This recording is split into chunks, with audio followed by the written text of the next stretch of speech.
ว่าจากการลงพื้นที่ในวันนี้พบว่าสินค้าที่จำหน่ายยังมีความหลากหลายราคายังอยู่ในเกณฑ์ปกติสะท้อนให้เห็นถึงความพยายามของผู้ค้าในการรักษาเอกลักษณ์อัตลักษณ์ของร้านซึ่งเป็นจุดแข็งสำคัญที่ช่วยดึงดูดนักท่องเที่ยวในโอกาสนี้ยังเสนอแนวทางการปรับปรุงตลาดณจตุจักรในภาพรวมไม่ว่าจะเป็นการจัดระเบียบภูมิทัศน์การจัดทำแผนที่ตลาดการจัดหาบุคลากรที่สามารถสื่อสารได้หลายภาษามาเป็นอาสาสมัครเพื่อช่วยอำนวยความสะดวกในการสื่อสารกับนักท่องเที่ยวต่างชาติรวมถึงการพัฒนาสิ่งอำนวยความสะดวกภายในตลาดเช่นห้องสุขาลานจอดรถและทางเดินให้สะดวกปลอดภัยมากยิ่งขึ้นส่วนในระยะต่อไปกระทรวงพาณิชย์จะพิจารณาสร้างช่องทางการจำหน่ายเพิ่มเติมผ่านแพลตฟอร์มออนไลน์และออฟไลน์ที่หลากหลายเพื่อเพิ่มโอกาสในการเข้าถึงสินค้ารองรับผู้ซื้อทั้งในประเทศและต่างประเทศและขยายรายได้ให้กับผู้ค้าในวงกว้างมากขึ้นอันนี้ก็ต้องดูในภาพรวมทั้งหมดนะแต่อย่างไรก็แล้วแต่เนี่ยผมคิดว่าตลาดนัดจตุจักรเนี่ยยังเป็นสิ่งที่ผมคิดว่าเป็น Amazing ของไทยแลนด์นะจะเป็นสิ่งที่ผมว่าน่าสนใจนะครับแล้วก็อยากจะรณรงค์นะครับแล้วก็อยากจะให้เปิดโอกาสให้อย่างมากทางกระทรวงพาณิชย์อาจจะมาช่วยในเรื่องของทำเป็นแพลตฟอร์มอะไรต่างๆไหมนะจะช่วยดึงดูดให้คนมาดูนะครับและอาจจะช่วยเพิ่มตลาดในการขายให้กับพี่น้องประชาชนด้วยเช่นตลาดต่างประเทศหรือตลาดที่กระจายออกไปเนี่ยเรากำลังจะดูวิธีการตัวนี้อยู่ครับหลายสิ่งหลายอย่างเราเห็นมันเป็นเรื่องของอัตลักษณ์แล้วก็เป็นฝีมือดูคุณภาพและราคาที่เป็นธรรมนะต้องยอมรับตรงนี้นะครับและส่วนอื่นๆผมคิดว่าก็น่าสนใจทั้งหมดครับพร้อมกันนี้รัฐมนตรีว่าการกระทรวงพาณิชย์ยังเน้นย้ำให้เจ้าหน้าที่และอาสาสมัครร่วมกันเป็นหูเป็นตาสอดส่องดูแลราคาสินค้าให้เป็นธรรมและไม่เอาเปรียบนักท่องเที่ยวพร้อมกำชับให้ยึดหลักโปร่งใสและคุณภาพในการจำหน่ายสินค้าเพื่อสร้างความมั่นใจให้กับผู้บริโภคทั้งชาวไทยและชาวต่างชาติสัพทวีศรีวิบูลย์รายงานจังหวัดแพร่ยกระดับผลไม้ไทยสู่ตลาดโลกด้วยระบบแพร่โมเดลขับเคลื่อนการผลิตด้วยเทคโนโลยี AIนายวรวัฒน์เอื้ออภิญญกุลประธานอนุกรรมาธิการศึกษามาตรการส่งเสริมสินค้าเกษตรผลไม้และอาหารแปรรูปเพื่อการส่งออกในคณะกรรมาธิการพาณิชย์และทรัพย์สินทางปัญญาสภาผู้แทนราษฎรเปิดเผยว่าคณะอนุกรรมาธิการได้ร่วมกับจังหวัดแพร่ขับเคลื่อนการพัฒนาและเพิ่มศักยภาพการผลิตสินค้าเกษตรผลไม้และอาหารแปรรูปจัดประชุมการเชื่อมโยงระบบการผลิตผลไม้คุณภาพด้วยเทคโนโลยี AI เปิดตัวแพร่โมเดลซึ่งเป็นระบบต้นแบบที่นำเทคโนโลยี AI และแดชบอร์ดเรียลไทม์มาใช้ในการกำกับควบคุมกระบวนการผลิตผลไม้คุณภาพตั้งแต่ต้นทางในสวนจนถึงปลายทางที่ตลาดและเดินหน้าโครงการตลาดกลางผลไม้คุณภาพที่มีมาตรฐานระดับส่งออกโดยจังหวัดแพร่ได้นำร่องในพื้นที่อำเภอวังชิ้นเริ่มใช้ Line Official Account เป็นเครื่องมือสื่อสารระหว่างนักวิชาการเกษตรกับเกษตรกรรายแปลงซึ่งเกษตรกรจะได้รับคำแนะนำรายสัปดาห์พร้อมระบบแจ้งเตือนข้อมูลตลาดรวมถึงมีแดชบอร์ดแสดงผลการดำเนินงานแบบเรียลไทม์ผลการดำเนินการพบว่าเกษตรกรที่เข้าร่วมโครงการสามารถผลิตและจำหน่ายผลไม้ได้ในราคาที่สูงขึ้นโดยเฉพาะทุเรียนที่สามารถผลิตทุเรียนคุณภาพสูงได้และจำหน่ายได้ในราคาที่สูงกว่าตลาดทั่วไป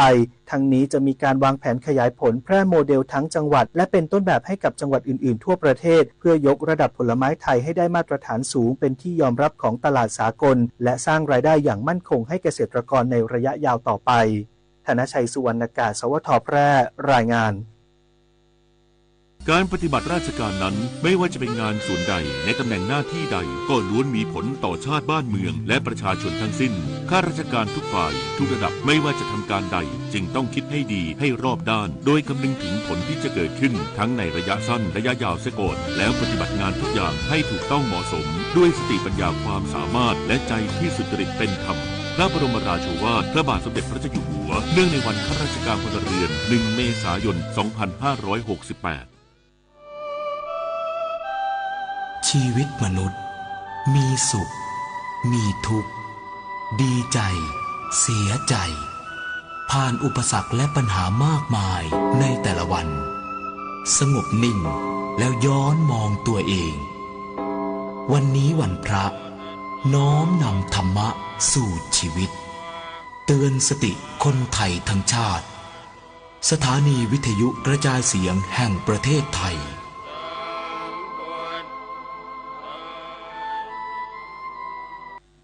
ต่อไปรับฟังข่าวต่างประเทศนายสกอตต์ เบเซนรัฐมนตรีว่าการกระทรวงการคลังของสหรัฐเปิดเผยผ่านเครือข่ายสื่อสังคมออนไลน์ X หรือชื่อเดิม Twitter เมื่อวันที่1 สิงหาคมที่ผ่านมาตามเวลาท้องถิ่นที่เชื่อว่าสหรัฐและจีนใกล้จะบรรลุข้อตกลงทางการค้าระหว่างกันที่เป็นประโยชน์ต่อทั้งสองประเทศ ซึ่งเป็นผลจากการเจรจาการค้าระหว่างเจ้าหน้าที่ระดับสูงของสหรัฐและจีนในกรุงสต็อกโฮล์มเมืองหลวงของสวีเดนเมื่อวันที่ 28-29 กรกฎาคมที่ผ่านมาอย่างไรก็ตามนายเบเซนไม่ได้ระบุรายละเอียดเพิ่มเติมเกี่ยวกับประเด็นนี้ทั้งนี้ความเคลื่อนไหวดังกล่าวมีขึ้นก่อนที่ประธานาธิบดีโดนัลด์ทรัมป์ผู้นำสหรัฐเตรียมที่จะตัดสินใจขั้นสุดท้ายว่าจะขยายเวลาการระงับการตอบโต้ทางการค้าระหว่างสหรัฐกับจีนออกไปอีก90วันหรือไม่ในวันที่12สิงหาคมนี้ประธานาธิบดีโดนัลด์ทรัมป์ผู้นำสหรัฐเปิดเผยกับบรรดาผู้สื่อข่าวที่ทำเนียบขาวในกรุงวอชิงตันดีซีเมืองหลวงของสหรัฐเมื่อวันนี้ตามเวลาท้องถิ่นที่ระบุว่าเขายินดีที่จะหารือกับประธานาธิบดีลูอิสอินาซิโอลูลาดาซิวาผู้นำบราซิลเกี่ยวกับประเด็นทางการค้าและปัญหาความขัดแย้งของทั้งสองประเทศด้านนายเฟอร์นันโดฮาวดาร์ดรัฐมนตรีว่าการกระทรวงการคลังบราซิลกล่าวระบุว่าความเห็นของประธานาธิบดีทรัมป์ถือเป็นการส่งสัญญาณเชิงบวกและเชื่อว่าประธานาธิบดีลูลายินดีที่จะหารือผู้นำสหรัฐด้วยเช่นกันทั้งนี้ความเห็นดังกล่าวมีขึ้นหลังผู้นำสหรัฐลงนามประกาศฝ่ายบริหารปรับขึ้นอัตราภาษีนำเข้าสินค้าจากบราซิลที่อัตรา50%ยกเว้นสินค้าที่มีความสำคัญอาทิโลหะมีค่าพลังงานและปุ๋ยซึ่งเป็นผลมาจากการที่รัฐบาลบราซิลดำเนินคดีกับอดีตประธานาธิบดีชาอีโบโซนารูในข้อหาพยายามก่อรัฐประหารเมื่อปี 2565 ศูนย์อุตุนิยมวิทยาแห่งชาติของจีนหรือ NMC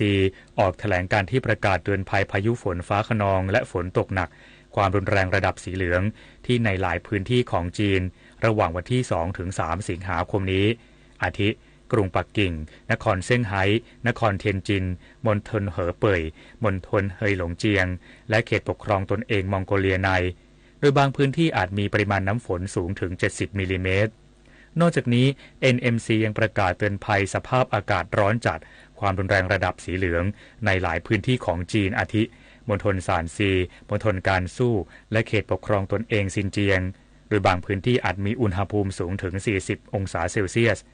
ทั้งนี้จีนมีระบบเตือนภัยสภาพอากาศ4ระดับโดยสีแดงเป็นระดับที่รุนแรงที่สุดรองลงมาได้แก่สีส้มสีเหลืองและสีน้ำเงินตามลำดับรู้รักภาษาไทยโดยความร่วมมือของสำนักงานราชบัณฑิตยสภาและกรมประชาสัมพันธ์วันนี้เสนอคำว่าปราสาทตอนที่1ปราสาทหมายถึงเรือนตั้งแต่ชั้นเดียวขึ้นไปที่มีหลังคาซ้อนกันหลายชั้นเป็นยอดแหลมทรงจอมแหใช้เป็นที่ประทับของพระเจ้าแผ่นดินหรือที่ประดิษฐานของสิ่งศักดิ์สิทธิ์ปราสาทประกอบด้วยบันแถลงซุ้มรังไก่นาคปักนาคมุมองค์ระฆังบัวกลุ่มเหมปลียอดเม็ดน้ำค้างรองรับช่อทรงพุ่มข้าวบินที่เรียกชื่อปราสาทเรียกตามจำนวนซ้อนของหลังคาโดยนับจำนวนชั้นของเชิงชายหรือเชิงกลอนเช่นปราสาท5ชั้นปราสาท7ชั้นปราสาทที่มีขนาดใหญ่เรียกว่ามหาปราสาทบางองค์มีลักษณะพิเศษเฉพาะเช่นพระที่นั่งจักรีมหาปราสาทมีลักษณะที่ผสมผสานกันระหว่างศิลปะยุโรปกับศิลปะไทยผู้มีคำถามการใช้ภาษาไทยสอบถามได้ที่ www.orst.go.th ด้วยศักยภาพของพื้นที่และอัตลักษณ์ทางวัฒนธรรมอันเข้มแข็งของจังหวัดชายแดนใต้ที่เป็นฐานการผลิตสินค้า5 ล้านส่งผลให้เป็นที่ยอมรับเชื่อมั่นทั้งในและต่างประเทศรัฐบาลให้ทุกภาคส่วนผนึกกำลังสนับสนุนการผลิตตามมาตรฐานส่งออกรับรองเครื่องหมายคุณภาพสู่การเป็นศูนย์กลาง5 ล้านอาเซียนในปี 2570 และขยายตลาดทั่วโลกต่อไป5 ล้านไทยไม่ได้มีดีแค่อาหารเรามีทั้งสินค้าและบริการครบวงจรวันนี้ธรรมะเพื่อชีวิตเสนอเรื่องสติโดยพระอาจารย์ไพศาลวิสาโลชาวพุทธเราก็ทราบดีแล้วว่าทุกอย่างที่เกิดขึ้นแล้วก็ต้องดับไปโลกนี้จักรวาลนี้ก็เช่นเดียวกันนะแต่ว่าก็คงไม่ใช่วันนี้วันพรุ่งมนุษย์เราเนี่ยจะต้องประสบกับภัยพิบัติในเร็วๆนี้หรือไม่และมากน้อยขนาดไหนอันนั้นเป็นเรื่องที่ไม่มีใครจะบอกได้แต่แม้ว่ามันจะมีความไม่แน่นอนมากมายก็ตามสิ่งที่เราควรจะมีเป็นประการแรกก็คือการมีสติหรือว่าตั้งสติให้ดีเพราะถ้าเราไม่มีสติเราไม่ตั้งสติเราก็จะเชื่อข่าวลืออย่างง่ายๆถ้าเรามีสติเราก็จะ ตระหนักว่ามันไม่ใช่ว่าเป็นสิ่งที่เราจะต้องเชื่อทุกอย่างในยามนี้เนี่ยสิ่งที่พระพุทธเจ้าสอนไว้คือเรื่องกาลามสูตรเนี่ยสำคัญมากทุกวันนี้คนไทยเราแม้กระทั่งชาวพุทธเองใช้ธรรมะข้อนี้เนี่ยในการเตือนสติตัวเองเนี่ยน้อยมากถนนดนตรีไลฟ์เดือนสิงหาคมพบวงร็อกในตำนาน40 ปีวิโอลานโปรเจกต์แทนความห่วงใยปรารถนาอย่าหยุดยั้งพลังร็อกร่วมดำเนินรายการโดยมาโนชพุทธานวันศุกร์ที่8สิงหาคม2568เวลา 18 นาฬิกาณห้องออดิทอเรียมอาคารศูนย์ปฏิบัติการถนนวิภาวดีรังสิตดินแดงกรุงเทพติดต่อเข้าชมฟรีได้ที่ Facebook ถนนดนตรีเรายังเป็นนักเดินทางถ้าเราทุกคนร่วมแรงร่วมใจกันร่วมทุกข์ร่วมสุขกันตั้งใจปฏิบัติภาระหน้าที่ของตนอย่างดีที่สุดเท่าที่แต่ละคนจะสามารถจะกระทำได้แล้วก็จะช่วยให้ผ่านพ้นอุปสรรคปัญหาต่างๆและดำเนินชีวิตได้ด้วยความผาสุกสวัสดีพระราชดำรัสพระบาทสมเด็จพระเจ้าอยู่หัวจบข่าวกรมธิดาทิพยานนท์บรรณาธิการข่าวสุภัชรินทร์โพทองนาคและยุทธพรบานเย็นอ่าน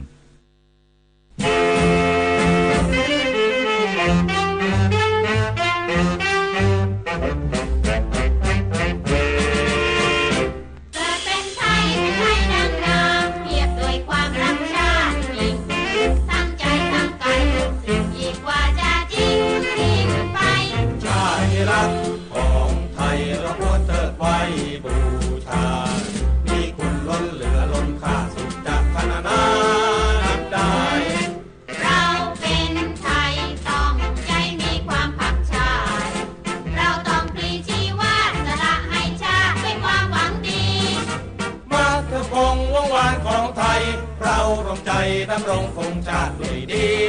รักชาติวันนี้ยิ่งชีเกิดเป็นไทยเป็นไทยดังงามเทียบด้วยความรักชาติยิ่งทั้งใจทั้งกายทุกสิ่งอีกว่าจะจริงทุกสิ่งไปชาติที่รักของไทยเราควรเทิดไว้บูชามีคุณล้นเหลือล้นค่าสุดจะพรรณนานับได้เราเป็นไทยต้องใจมีความภาคชาติเราต้องพลีชีวาสสละให้ชาติด้วยความหวังดีมาตรฐานวงวานของไทยเรารวมใจดำรงคงชาติด้วยดีรักชาติวันนี้ยิ่งชี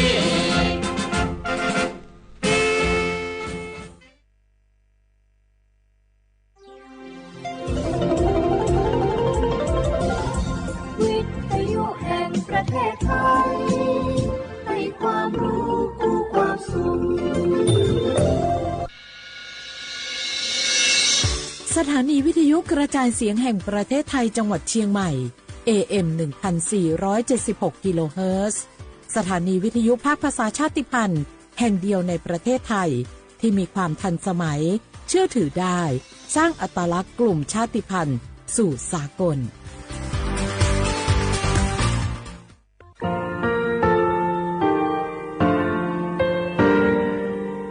งาคือมีติปิเพกาวิเชแลงาคือติกาติชูแลติเลเพกาวิมาเฮยาค่างาคือชอยาออตุคโลกาติเทวิออคือคาติผาคาชูโยอาชูโยวิโยกาคาเดติเลอติเกกาพุติลาวิทัปาโตงาคือชอยาอาสติกาวิโยงาคือออตุคโลออคือคากาติเทวิอือเวอีเวมาโกติยาลิเลทอกาอายีอือเวคาชเวเพวิโยออลักวงาคือออตุคโลออคือคากาติยายามาเตียลาวิโลโกงาคือชอยาทอกาอาสติมากาวิคาชูงาคือมีติปิเพกาวิเชแลงาคือติมูติสุติเพเลอติกาลิเลอาชูโยเวอเวปุตาเวกันติภาคาเสติเกคาเดกากาติเชวิทัปาโตงาคือมีติปิชกิเพลากาวิโยเชแลงาคือเทจโมโคคางาคือมียาถาตอกคปิลาตาเวปุราเวติเชเสนีเสหปามัชหปานีงาติเชออกขอทามัววิทยาลัยวิชาการศึกษาประสานมิตรโกเวออคโลจากเกรทาเทจโมโคโฮคางาคือมียาถาปิยาลาตาเวตอกคติพายโย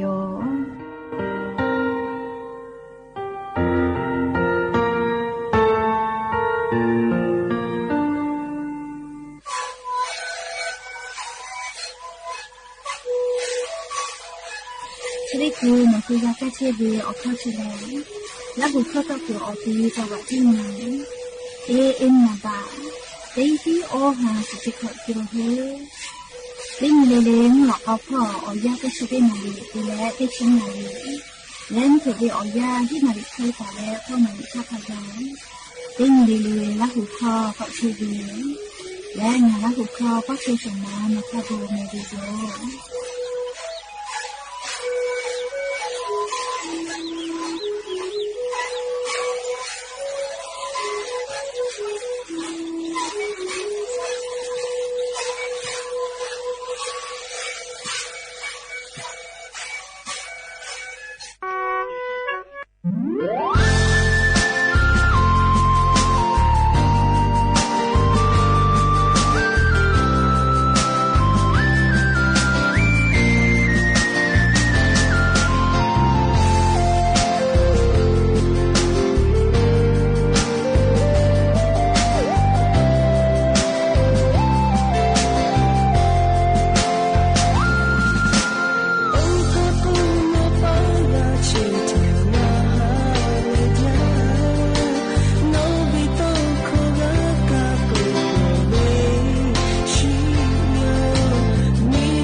อบุดาจาวิโยยาปึฮาติปอทอกาดาจาวิโอยาเจอคลงะคือติปอกอกะมีลาวิทัปตออรปแลติกาลิลิทะตาอุยอยาวิโอคโลละเซจาแลรายกาอบุดาจาคโลหะอยู่ลาวิโยแมหะวิโอวิโอเนียละหุยาขะพ่อเชพอโลเชตาวิขะคิเพเจเลติกาลิลิทอกาจาเมโดเมเมกาเมฮาเลดอซาเทโอลินาชุดิจวิโอยากานี่คือไทมิโกคโลแล มุยีขอยามาปือหิวิทัปตองาคือเตกาเลกะมุยีเซมาคัสปอตอลาเวอานาอากอติผาตาเลกะเลงาคือลาจลาฮาแพตอลาปุวิอเจติผาอีกะลูลูลาอีกะโทเวมีปะเวเจติผาทักกะเลงาคือเตกาเลซาตาพอหะอยู่เวอคโล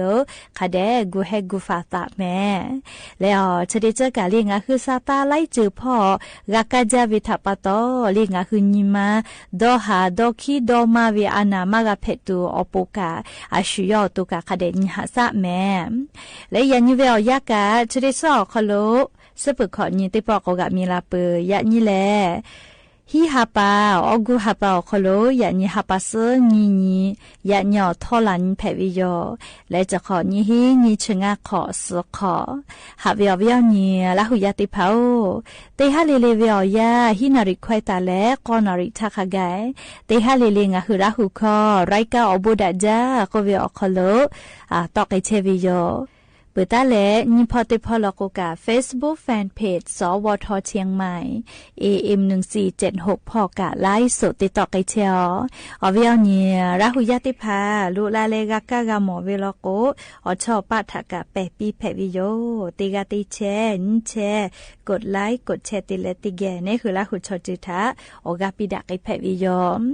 และอย่าเพิ่งหาวิอยาคโลทอกะยูเวลาตาเวอบุจอวิอลอติภาไลรอจอตาวิโยหาเวอเวอนี่ละหุยติภาโอเจดิเจเวอยากะมุยิขอยาแพวิทัปตอลียายด้วยติภาเกียวกะอานานาบุติภากาที่กาเชวิโลแม่จะได้คือลียายเกียวแพวิแล RSV ก็เวอานานาบุเจกุมาจะขอเป้ายายด้วยอานาจะได้ภาแพกวิติกาตีฮิขอฮากาเกาเจเฮก็ยายด้วยติภาโอปูอปอยติภาอายุอยู่แลคาเดกันหาซาวิโยเลอลอโกอนาถตอดะเลฟาพอกะติเชเวมอสลากุติภาซาตาปิลาวิแล RSV อานาเชื้อไวรัสแลเลซาโกจะพอแป้นดะลาเวอานาเจเฮก็จะเยลูอานาโควิติภากะชูวิเจและเลอชพุโลนาเวอานากะชูวิจิแมอยากเข้าปุมายอยอติยาเลอปุมาเชื้อไวรัส RSV โควิเจยายเลชมงเกี่ยวกับเพปืวิจีอยากเข้ามาวิเลอานาเฉลยยายด้วยติภาเกี่ยวเพมาวิโลจิแม่เฮกงาคือไทมิงกอคโลตุโกเลจะขอเป้าเชื้อไวรัสเล RSV ก็เวอานาเฉเพเลชอสวิตุโกมาจอหิเจอยากฆ่านาวิชอคาเปติฮิขอหาเซชเตกาเกาจิแม่อวิอาเนียละหุยติภา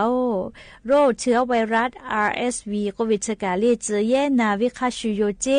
เลฮอนาเจนาเจวิขอคอนาวิเลติภาโกซาหัวมากาซัดชวิจะเขกวิจีเขตเลลีย้ายติภาจะเขตินาและ RSV อานาอปุมาจะเปวิลโกนาเลยย้ายซาหัววิชอลิวัวอามาโกเลวิเวเลวิอคอคลิกาวิจิซาหัวละโกเลชอลินิมากาเปือเฮก็ย้ายติภานาจาละโกมาจามาดอกาลูมาลีจะเขติยละโกเลอปอยติภายาปายามีเอทับบุและนาเชยอหักจิแม่เฮก็อานาเชกาฟากาวิโยเลอานาเชกาฟากาวิโยดาเกตูอเจติภาเลงาคืออายิกาติจอลอเลอลอติยาลาเซซาเปติเลคาทากะคาเดชปิเชเจนี่ยาติยาลาเซมาดาวิอยาวคโลเลนาข้อหมอกก็เมสตายิเจเซยาติยาลีลาเคลูกูติผาลีชูเกลติเกตาปอเยเจอยาติยายาเอกาลูลิกเชเวดาเกตุเวอจิติผามา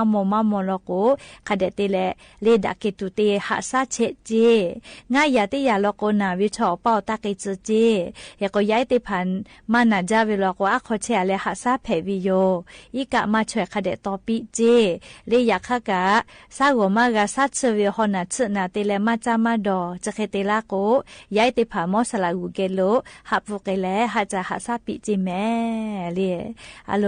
อานานาบุโกกาลิเตยาปุเตยาลาปุจากุมาเตปปอลโกกูเฮกูฟากามาตาเลเกโกอานาชเดพาเลนี่คือเกียวคาทะกาลานานี่คือมาชีวิตทัปโตสติตาเลกูเฮตาเวเลดะจาวิโยเลเกโกงาคือเตกาลิลิกาจาวิดอ วีพ่อมาโกเลเชวิจอวีซมกากาเจวิชติภากาอายิอุจาลียาติภาเจตินาวิมาหิเมลิชมติภากานามาวิโยเลเขก็ชะกายูเวลาแลงาคืออวิยเนียละหุยติภาทาออจอยาจติคือวิอยาคโลยาไอดูเอเกียวกาทิเพเชวิอานาถ้าจะดาวิอลอซาตายูเวลาแลเลจะเขเกามาลาวิโยแม่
หาวิอวิอเนียละหุยาติเพา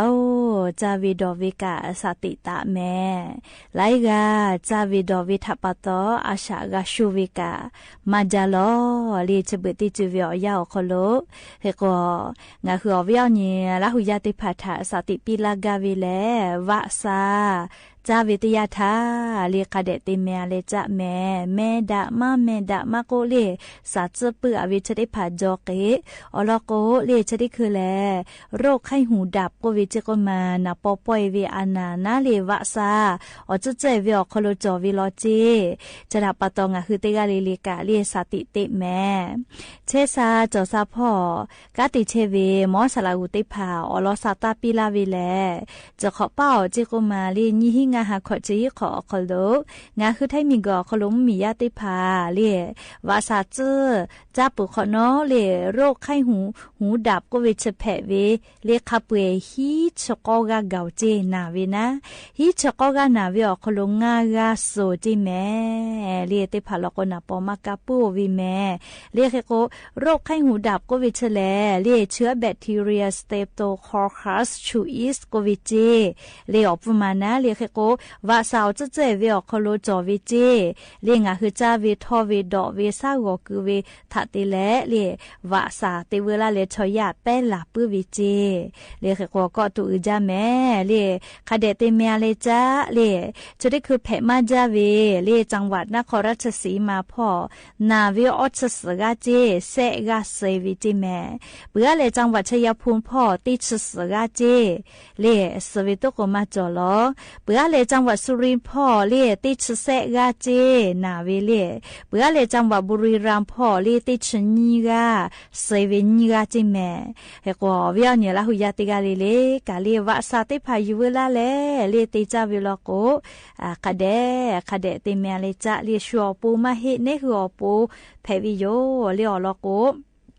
วาสาเชกาลิก็ตูจาแม่เลี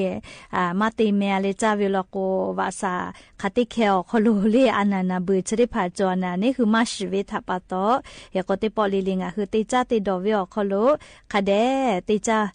คาเดติเมียเลจาวิเลดะจาตุโยแต่ก็แลลีชริคือเชซาจอซาพอวิมอสลากุกะ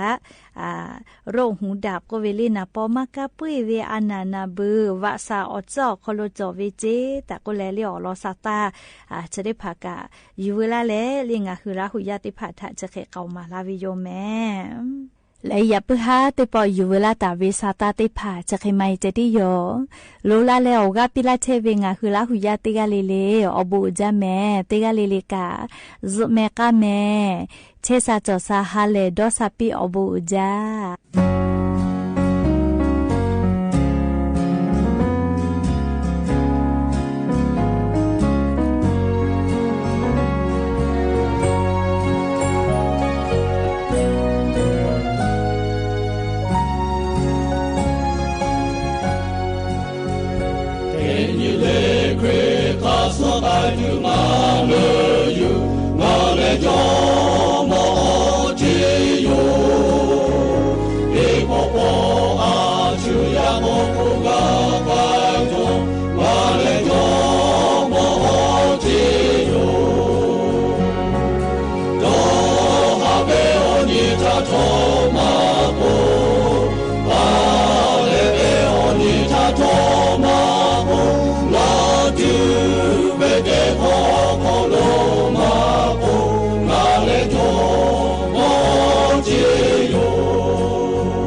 Ba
ส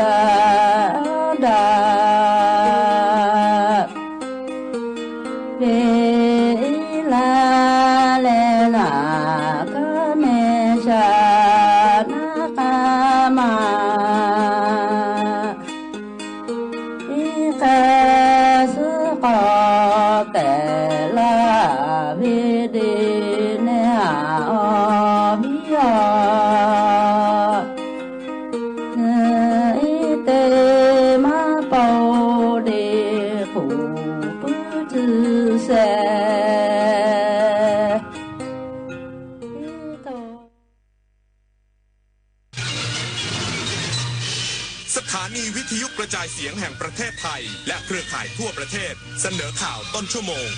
รู้เร็วรู้จริงเกาะติดทุกสถานการณ์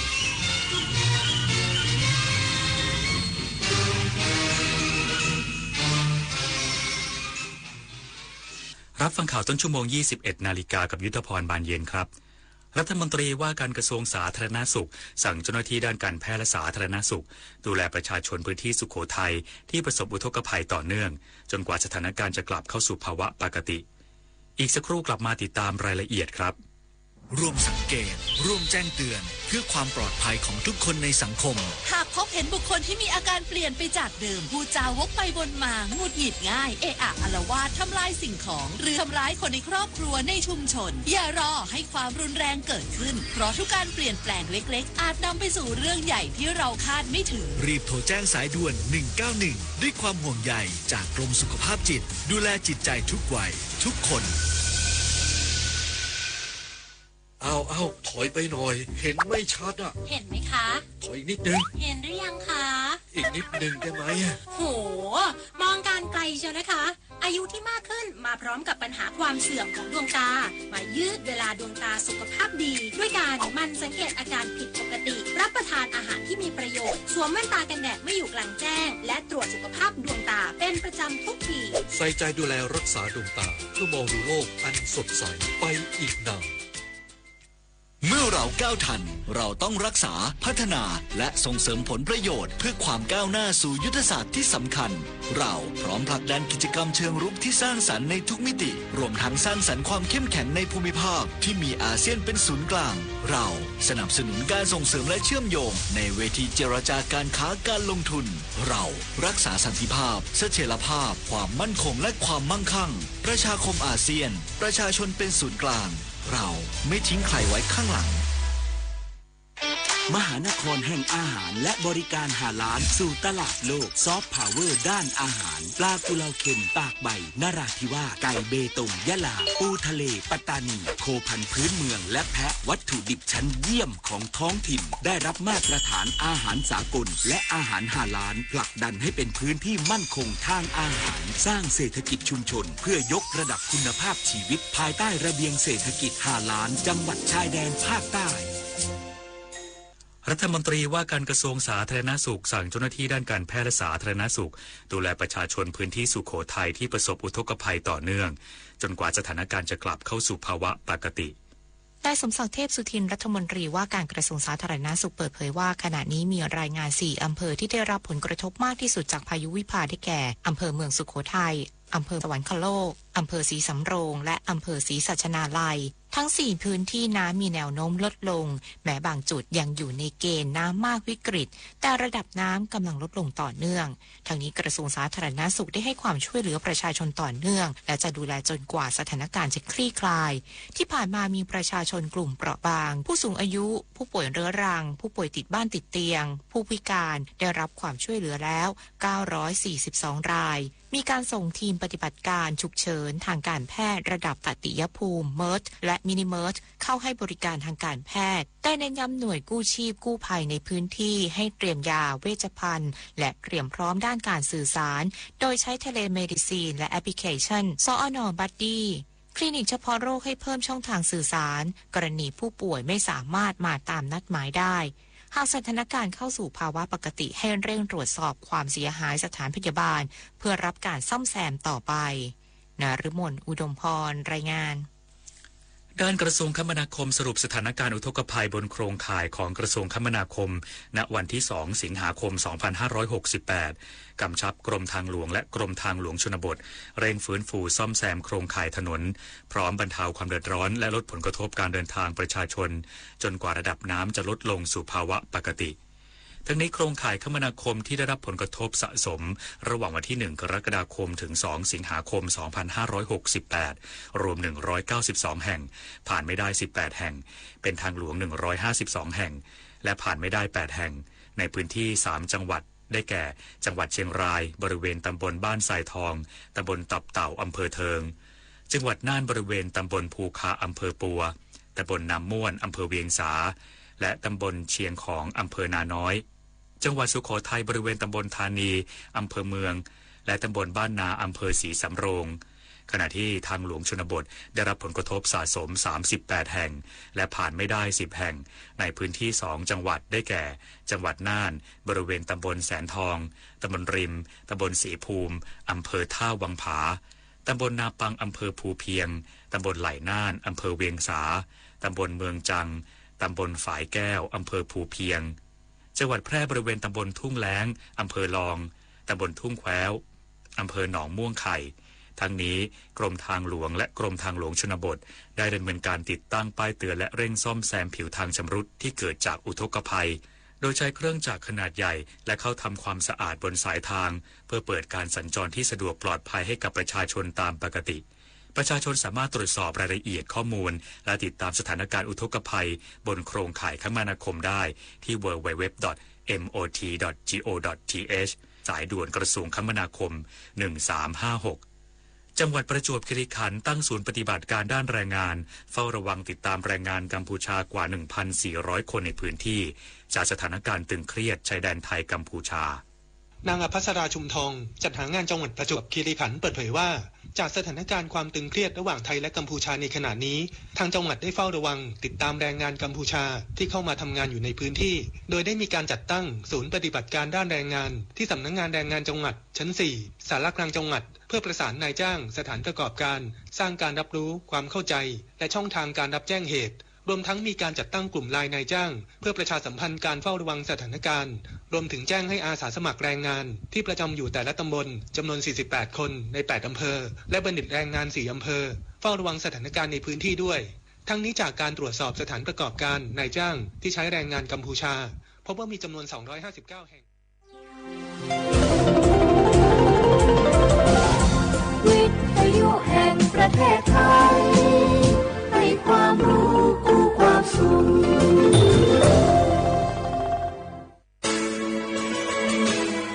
สถานีวิทยุกระจายเสียงแห่งประเทศไทยจังหวัดเชียงใหม่ AM 1476 กิโลเฮิรตซ์สถานีวิทยุภาคภาษาชาติพันธุ์แห่งเดียวในประเทศไทย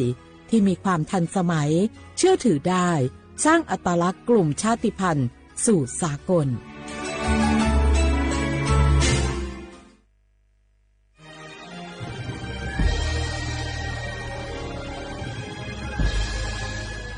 เกิดเป็นคนไทย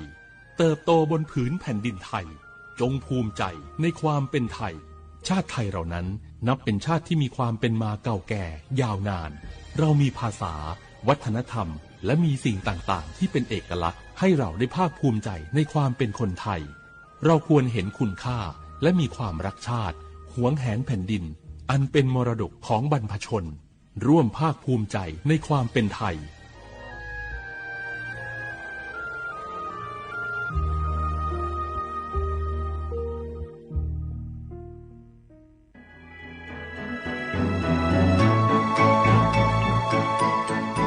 การปกครองระบอบประชาธิปไตยจะมีความมั่นคงก้าวหน้าเพียงใด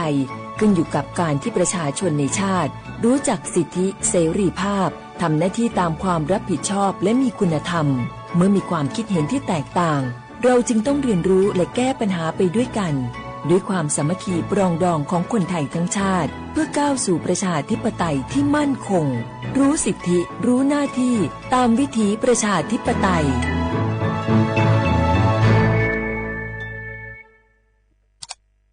อ้าว แชร์เข้าไป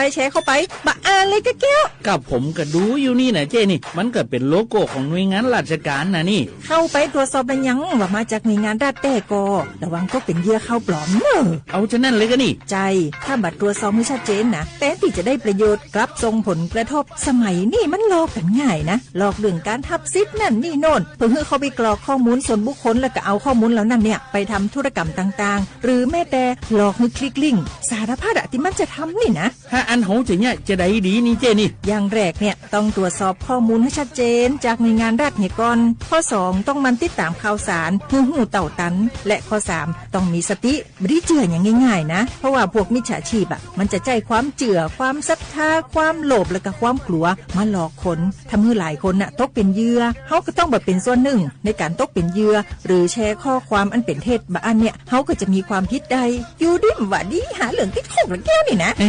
ขอโทษครับเจรู้เท่าทันป้องกันการตกเป็นเหยื่อจากแก๊งหลอกลวงปรารถนาดีจากสำนักงานประชาสัมพันธ์ที่3กรมประชาสัมพันธ์ค่ะฮัลโหลสวัสดีครับพี่น้องอายุนี้เดือขยาวโฆษณาไกกักกอสถานีวิทยุกระจายเสียงแห่งประเทศไทยจังหวัดเชียงใหม่พบปานเนอบีเคฮอมอนาแอออนหลิญาเมเจสถานีวิทยุกระจายเสียงแห่งประเทศไทยเฮนา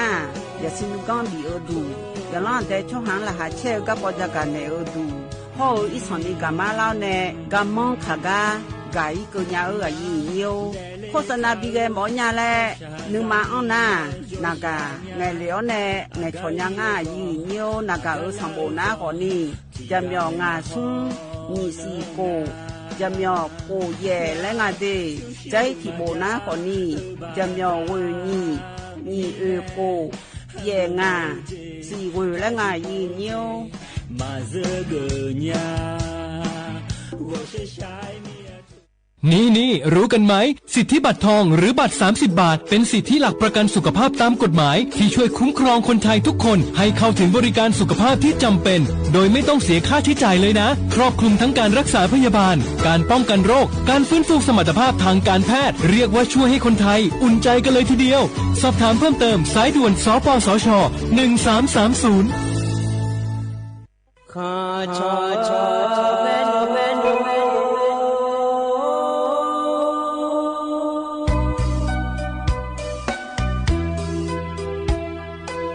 你找不灵啊，到我土呀卡不，让你怎么灵啊，到我草呀卡不，草怕马西找茶路那一个，什么个那马西过来呀一个，昆路马西。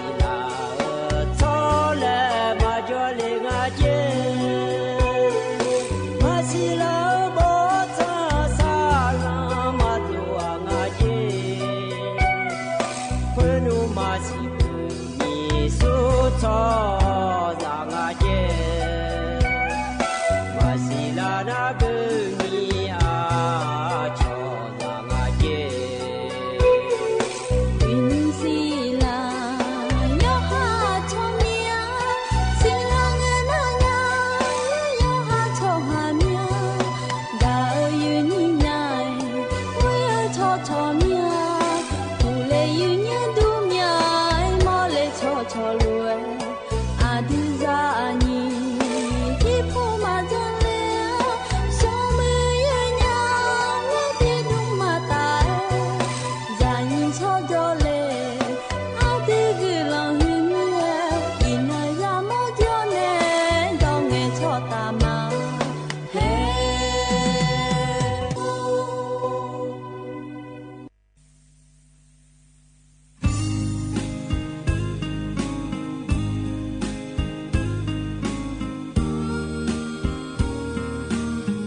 มา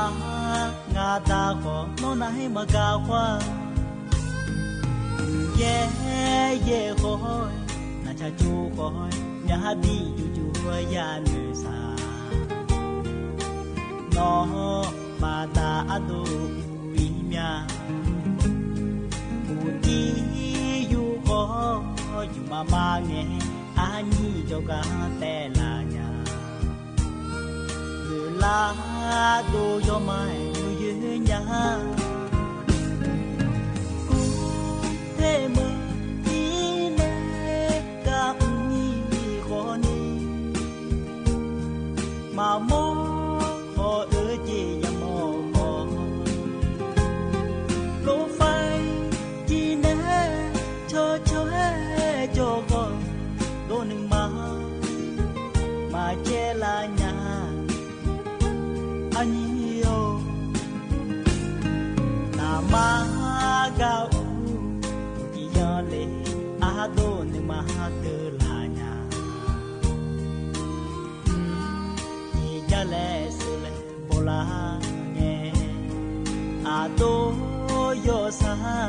ยาเลลาญาอันนี้นายงามเยโกอาโดนีอานึกมาเบียวญา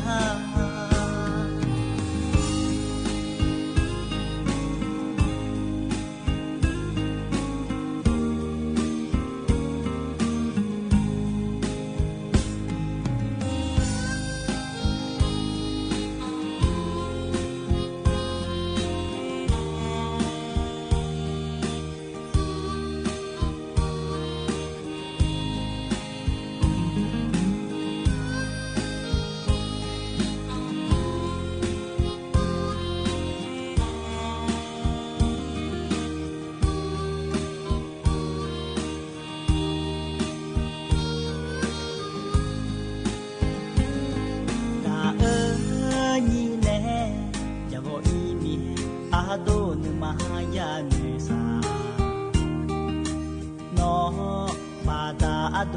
ยางเวญาเนมิทาอานาคือของาโนกานามางามางาตาขอโนนาให้มากาควาเย่เย่ขอยนาชาจูขอยยาบีจูจูยาเนสานอมาตาอาโดผู้ที่อยู่ก็อยู่มาเงอานีจกาแต่ลาญาหรือลาดูยอมอยู่ยืนยากูเทมทีเนกับนี่คนนี้มาโมขอจียามอโลไฟจีเนโชโจก็โดนึงมาเจลาญาอันนี้โยนามาเกาจียอเลอาโดนึงมาเตลาญาจีจาเลสุเลโบลาเงอาโดโยสายาเลลาญาอานีนายงามเยโกอาโดนีอานึกมาเบียวญา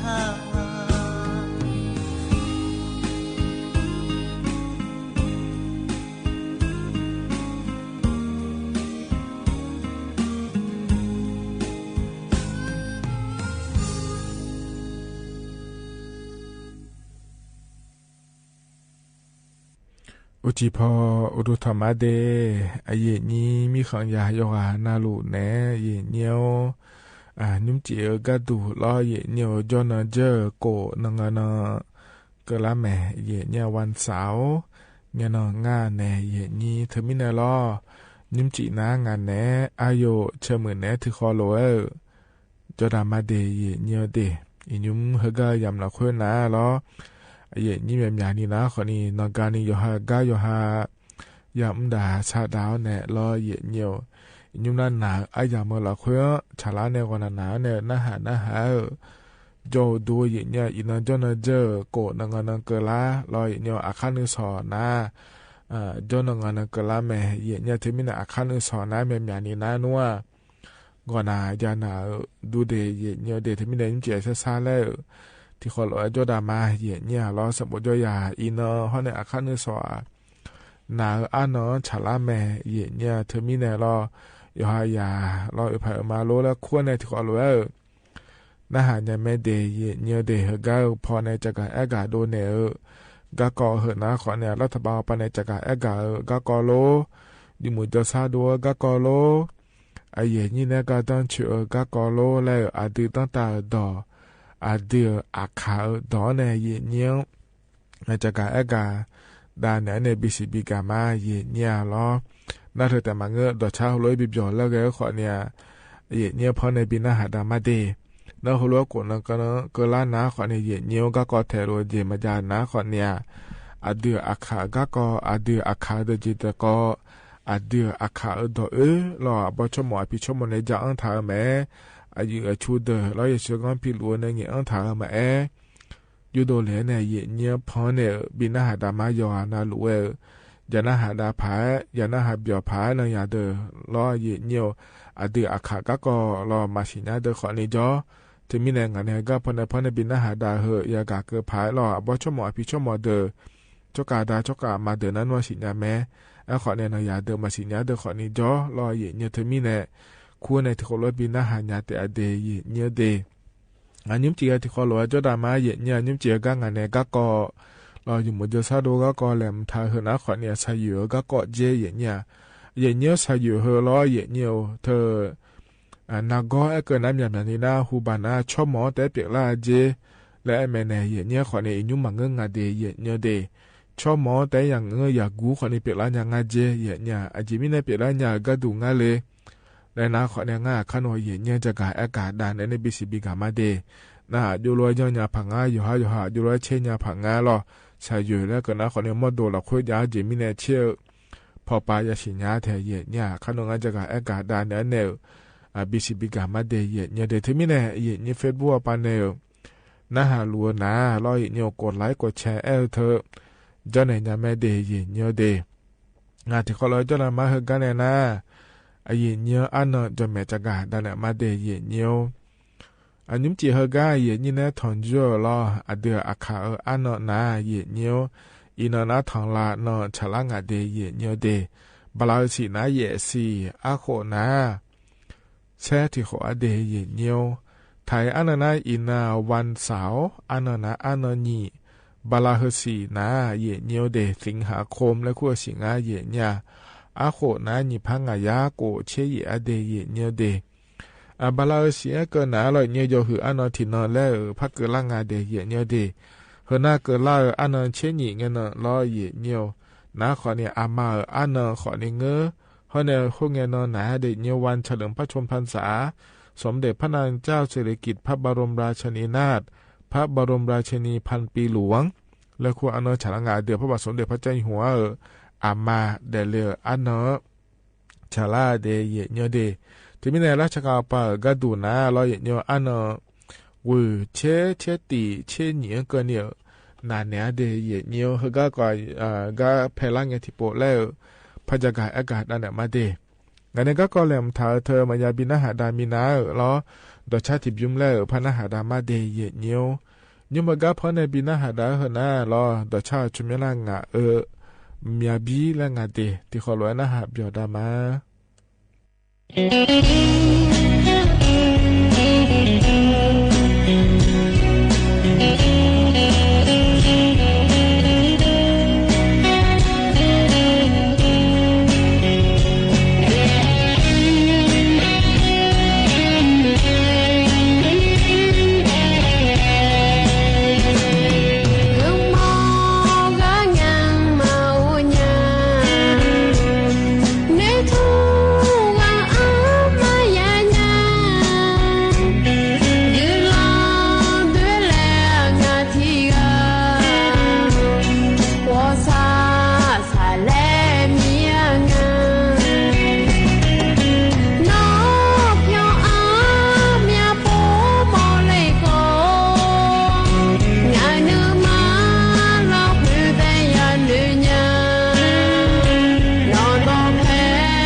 เธอก็พอในบินาหาดาดอชาเธอก็เธอบิมนาลอเยเนียงา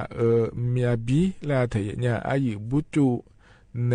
ชาดอชาเดเยนี่ยานาหลวงพอในบินาหาดาเกยานาหาเบียวดูลอเยเนียว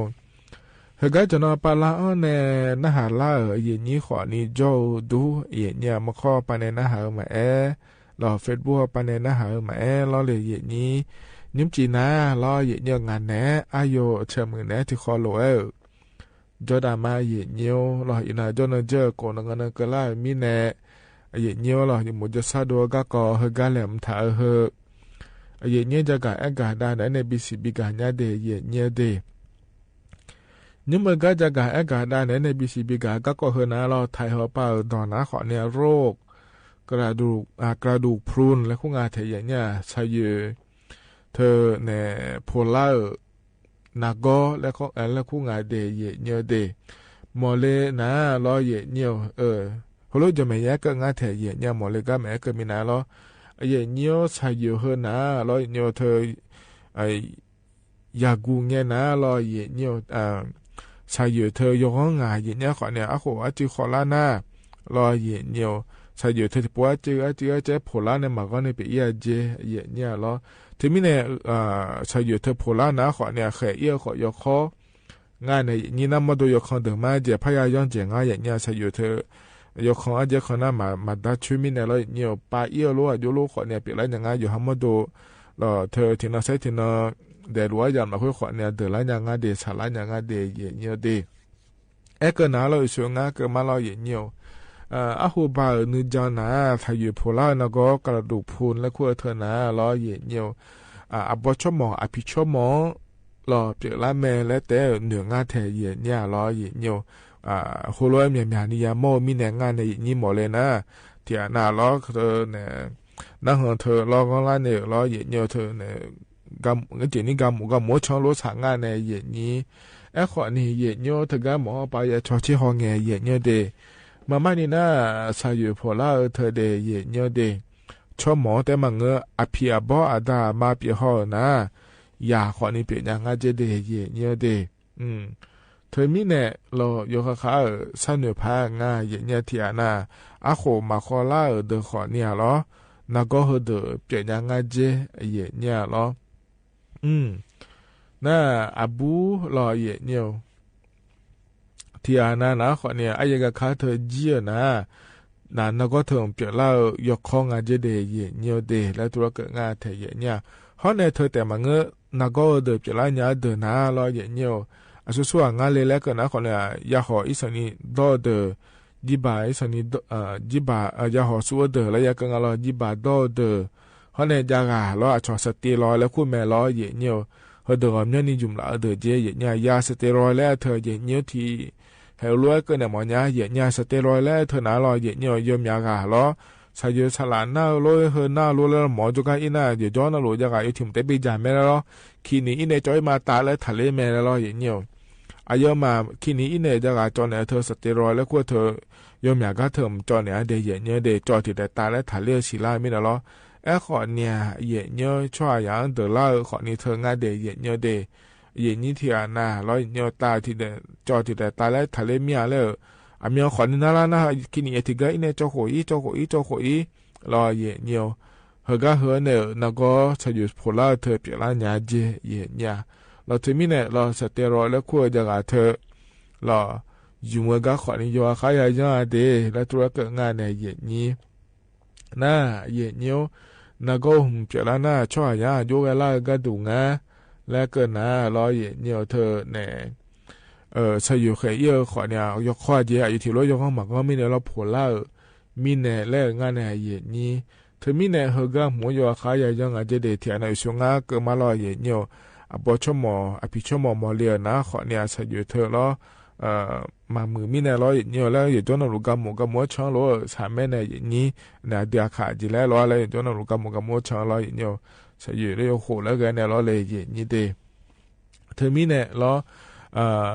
ชอบมอเลียนะล้อเมื่อน่ะเพียบอมาตามาโหจินนะก็เปียหอนะขอเนี่ยใช่อยู่เธอแค่อีกาโยข้าวยาเดและตัวเกิดงานแถยเนี่ยเด เฮก็หัวอยู่แล้วโชเชญาผังาแล้วรอเยญยนะขอเนี่ยอะโคโคลาเดอโกเชนะโกเชงาหวงเดอเฮาเนี่ยบัวเยกะคาจีเถอะนะรอเยญาชอบประจำเดือนและคู่งานแล้วเนี่ยเยนี้เฮก็เดอนะอยู่หาโมโดโยโกโกปาชอชิฮอเจมยังคาติปอลอยเนียวโมโดโยโกโกเธอกะคาเลงาโลแล้วรอเนียวกะคาเลนะขอเนี่ยหมอจุกไอเนี่ยยาเชชอยาเชยาชอเชหอยาเจสาอยู่เธออีสิโรยกงาโลโพลางาโลโยงาโลแล้วรอเยเนียวมันก็น่าขอนี้ที่อานาแล้วอาจารย์นาเจนะเจนะแกแต่ก็ใช้อยู่แค่เยอะแผ่หัวโลกเดินนะขอเนี่ยนักก็เดินเปลี่ยนงาโลแล้วยังงาเดเยเนียวเดหมอจะเช่นยังแม่เยเนี่ยคือข้ามหย่อนยาหมอปากระดูนาล้อใช้อยู่ยังมืองาโลโพลางาโลอยู่งาโลแล้วจะเช่นยังงาเดเยเนียวเดน่าจะเช่นหัวเนี่ยนักก็หุ่มเปลี่ยนงาเดและสีล่านาล้อเยเนียวข้อแม้ลาซานะถ้าอยู่ในยอมือเจเยเนี่ยลาซาปาก็ดูนะขอเนี่ยนัวเดี๋ยวก็หุ่มบิจาขอนี่จะแล้วรอเยเนี่ยเธอก็จะก็จองเจขอนี่จะแล้วงาเดเยเนี่ยเดเธอมีเนี่ยเยเนี่ยล้อเธอนักก็หุ่มเปลี่ยนหมอนะขอนี่ล้อเนี่ยวิตามินซีวิตามินแคลเซียมน้องหมาล้อเยเนี่ยยาจ่าเดแล้วตัวก็งาเธอเนี่ยอาจช่วยหุ่มมาโดโลออกกำลังกายหุ่มมาจังโลแล้วก็ยดื้อมาหลัวเจเนี่ยน่าเธอแต่มันก็เลยช่วงนั้นเกิดมาเลยเนี่ยจีบาดก็ขอนี่ยาหอตัวก็ขอนี่ยเขาเนี่ยยาสเตียรอยด์แล้วขั้วเธออาเจยุ่มเจก็ขอนี่ยายังอาจจะเดี๋ยวเขาเนี่ยเธอแต่มันก็เนี่ยยุ่มยากาล้อเดือพุ่งกันอีกข้างกันนี่ละแหงอาจากาเฮล้อเดี๋ยวน่าเกิดเจนก็ขอนี่ละสัญญาไม่ดีแล้วตัวเอล่าอังล่าเธอล้อเนี่ยเฮก็เจียงอยู่อาเขาย้อนเดแล้วตัวเฮนะขอนี่เย็นนี่นะก็ต้องเชื่อก็ก่อล้อหมอปานเอลวยเย็นเนี่ยจะกะเอกาดาเนเนบิสิบิกาเลเดเย็นเนี่ยเด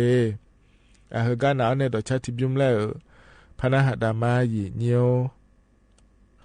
ยุ่มก็พอในบินะหัดาต่อชาเฮก็เฮบิมนะรอเย็นเนี่ยเธออาคาเทซาอามาอามุเนชาต่อชารอต่อชาเฮก็พอในบินะหัดาเฮบิมนะนามาเพดาลางามียามาพายาเสมียแล้วชาต่อช่างาเดที่ขอหลวนะฮะเบียดามายีเนียว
เธอมีแน่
เธอนั้นแต่ชาเย่เนียวอีเบียวและพอในปีหน้าหาดาย้ายที่ยุ่มล่อเย่เนียวอาคาเทซาอามาอามูเนชางาเดหน้าหาเบียวดูล่อยอหานาลุไว้เดเฮกันเนี่ยนะเดียอาคากากอพอในปีหน้าหาดาญาเย่เนียอาบโยเนเราเดสเกจอเนจะอังถาเมเดที่เขาลอยหน้าหาดามาเย่เนียว还有这个高的看到很多大的给评价的，就好对我们在说年龄啊。也有讲。你好，就但是有我去对是咯。我好了没？要么这个人啊通啊。有个俺们我看有老了没？那阿不如卡布曼呢，有考呢，就在这忙阿不罗是这样做的。在不那啥不了那。母爸从那把家路啊，母就没有也说过，那看这个我觉得是那个看那还是把那就是听见呢，听见说呢了，确实那还是了嘛，在这呢从那么在这呢动啊，只有我自己动啊的，那就要听你来那了，就是那妈嘞，我奶奶给伢做么个呢？我奶奶给侬，我奶奶给，炒肉个嘞？我奶奶给伢做。我奶奶给伢啦。我奶有偷嘛，那有我奶冲了什么了个？那都还有个，那什么了个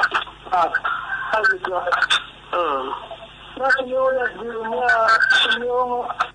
就是嘛当然你这有讲啊，这个家啦也说，也说也弄了最大你好最大，我没跟人家说，那这边那我已经。有没有发给你买过？那个好像，这个大葱啊，这让那这葱啊的，这哎呀，这葱了，哎呀，葱我。那葱嘛个啊，炒葱，还有嘛你ดูเลยนะ bebek gawe ali besum le. Na ko na sumi o le danya e. No yo mo pagda ne mai ba. Bebek ali besum ali sumi o ali o tulejo. Dane ali rang le kita yo asikali ya ki ma jano akasi ya chinya.那就是那好像嘛是这里往哪里？所以我听了中么家这天气里你普遍乌要牛要炒么鸡汤汤，那这个人那。你到旁人那，这个几年中啊，他朋友要买了这部车，中国的，从他去，他就买了从旁么啊，他就买去那从旁么，那从旁去那个那个，他叫อายุที่คือสิ่งที่อาจจะมาเหมือนน่ะตัวก็สิ่งนั้นก็ด้านหน้าเลยตัวทำหมดที่ว่าตัวเชื่อที่ว่าตัวยุ่งที่ว่าตัวมีอะไรที่ว่าตัวโมที่ว่าตัวชอบที่ว่าแล้วตัวก็สิ่งนั้นก็มาที่那边嘛，今年看出去没？那个家子在那边嘛，今年没有看出去，那做那个你妈弄。那当然跟那就买了，他父母那么好他那去了，我也是对着，那他的时候我也是对着做了嘞。如果然后这个那我也不，如果我也你大家。那你吗？就是来那来那不去那，来不到我呀。哦，这个来那我应该。那这个那之前有那如果是得很多是。哦。那之前那什么的是得到我呀。那这个那。对马上那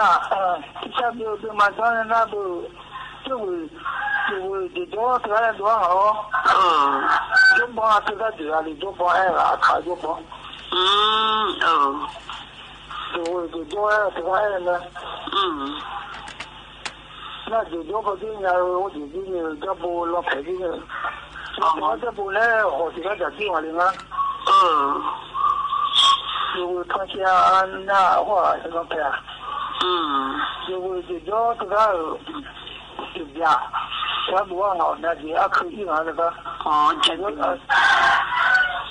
这个就不要去人家什么，那这个呢你讲那，就那我是，我是那好你那那叫这个的我是。我这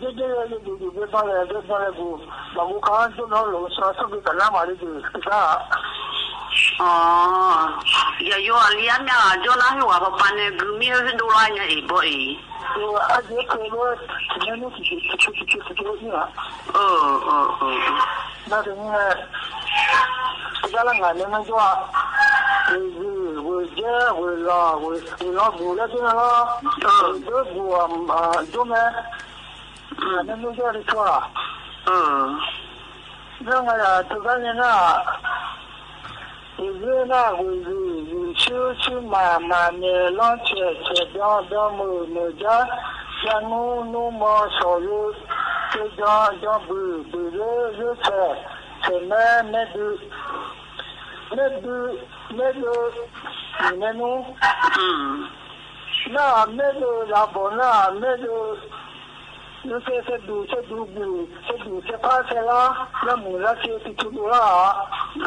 些是土多啦。那这我很干嘛呀？跟我们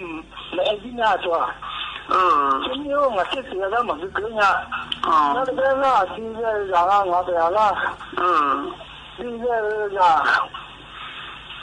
没错，很多都是这样的。没那这不是怕谁啦？那木那个就我们可做的就这么就做。那那就呀，第一个呀，越炒越弄是这也就是给大家讲。那看那个压力，我那怎么个都拿出来？后面那老什么呢？就是好，那不是就那就是好，那人家那地嘛多么人家那买一流个，这地嘛多么人家的，人家什么啊？就做那个卡，那多么人家的。我自己要看到呢。还你。还你พอเอง还你那不吧？是说搬来这不嘛就了，但是什么干嘛看他就会顶了吗？然后呢，看到有忙啊那里，有什么的了？看到有人家在哪里？那时候就那新疆开了那边就改的那第二个是提啊那个卡提啊那提的就那的卡到没那是从太阳都给他提的了那提的那提呢那提车提车那提浪那提的那卡都给他了那阿婆婆那提亚花人嘛有提亚花阿家创那就这样来了那提科花我说了嘛有啊来了提科那提的呢那提面花有了嘛有来回家了看到那阿家他嘛对他妈来当嘛新疆的人呀那他来努哈努不努地努不来新疆家的新疆国家的看到俺没干好不没干呀那咱那那把那个俺那个那家里头他来他好mana buku kana likuma ana kona ka le la na ji le fa ile no ha hanubo bonuti si ga to ya ka mà xin nhá được mà em này nó mà xin nhá được thì chơi mà ya xin nhá ngà bỏ nè na ka phu to ăn vào cái cái hoa lên giàu thì ngà phá cả chỗ này nà rồi chung đấy tôi nhá phu to ăn vào cái hoa lên nà ngà khá là đi mi hòn cho cái này khá là我这么做就我觉得完了说那玩意按照别不做到别别我来拿来做那都样了你好说拍都娘没钱嘞我不做有面啊那不做到别别做面啊那钱嘞不做伊嘛来按照别啊就那别拿来没拿来出来按那老买包不做按照别那咱来那就是那个看咱来这什么多少家有出多少家有咱来那个家那个嘛嘛你都那个家人嘛亲啊我亲啊那个咱来那头也有来嘛亲啊啦我就是亲啊啦我都亲啊啦就嘛很困难啊上北红嘛那他呀那铺雷嘛来那雷那个就嘛也那咱来他那唱麦来咱来怎么样他唱麦来没咯大家当然别路铺头嘛啦看那有哈个铺个你把就那个别别了那阿波的那来都办那来阿波都办都啥那有来别他们家没了不我要家就嘛我家我铺头要家了不啦要家了那铺头那刚那地方我就要做我要做这个呢你妈妈就那铺嘛做那嘛就那做有空白有好白那对啊铺头的啊那你唱了要在那你唱了的เฮกาพอในบินาหาดาเฮนาขอนี่อบโยรอตะกะดอสะเกจ่อเนี่ยตะกะโหดพอจังเหลียวเนี่ยแถบขอนี่ก็ละหึมาเดเยเนี่ยพอในบินาหาดารอเฮกาในนายามฮะเจละเฮอายะชากาละพอในบินาหาดากะมาเยเนี่ยเชเพิ่มจะนี่เจละงาเยเนี่ยรอ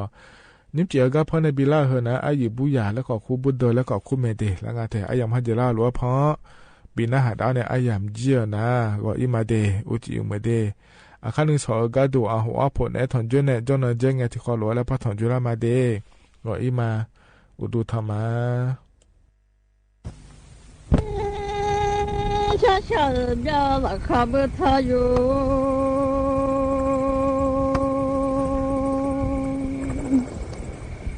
要老大你往下，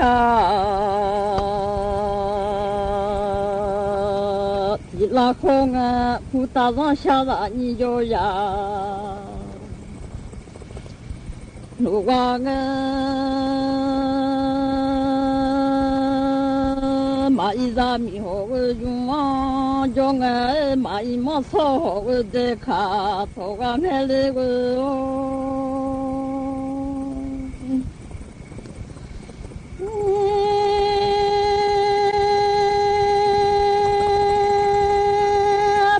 波米子米呀的，我不送妈妈波，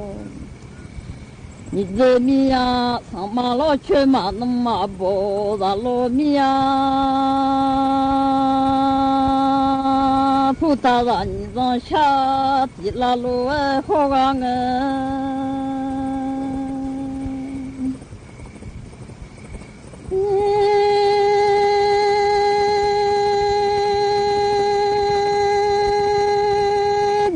从小拉好忙个面了，走走吃。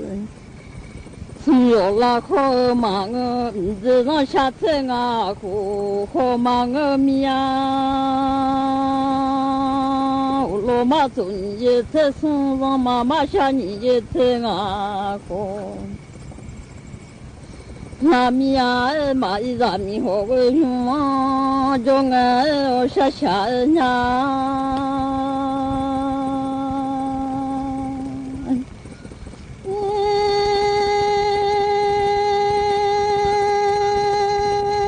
这里啊，草马都变那个哦，真好了。草马都在俺米了啊下，马都米呀我下下，米呀，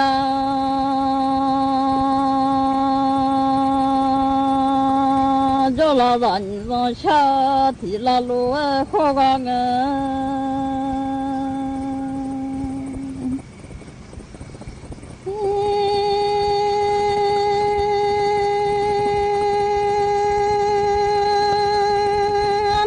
好把来要拉面那个哦，下马米拉苦好，让他卡把来要拉面，今年俺妈苦好吃哟，要拉面我下下呀。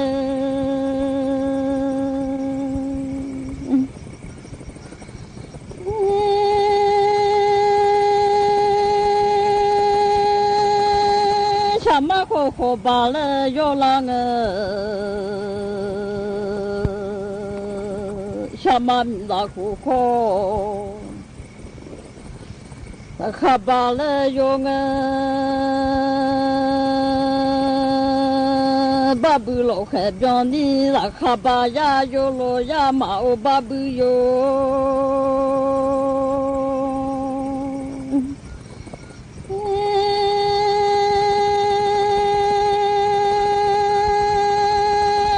巴布老海边呢，那卡巴呀有啊，这你出去了啊，巴都那个这俺小了啊，巴马都面了，我下下呀。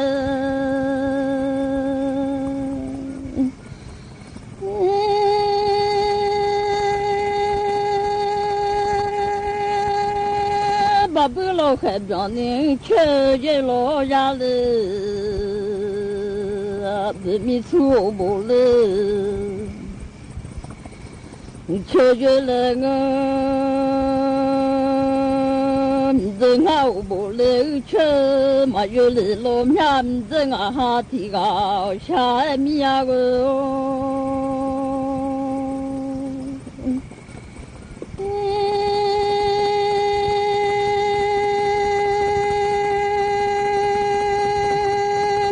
那帽子了球，马都了，我命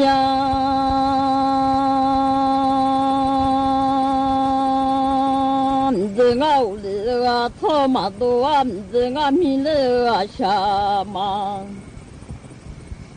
我哩爱下嘛米那可好嘞，那卡巴嘞有那个。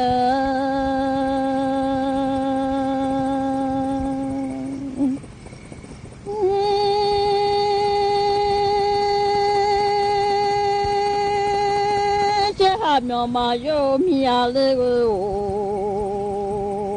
一千八老哈苗，嘛有哩啦，让媳妇去胡巴嘛莫哩啦，对啦你胡巴罗哎，莫拉面子啊哈提啊，下面哩。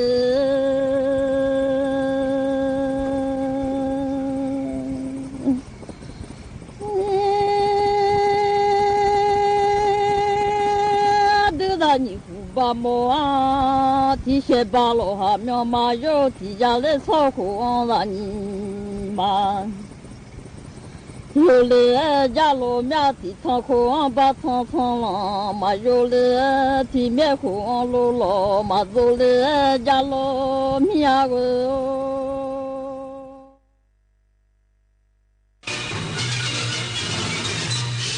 สถานีวิทยุกระจายเสียงแห่งประเทศไทยและเครือข่ายทั่วประเทศเสนอข่าวต้นชั่วโมงรู้เร็วรู้จริงเกาะติดทุกสถานการณ์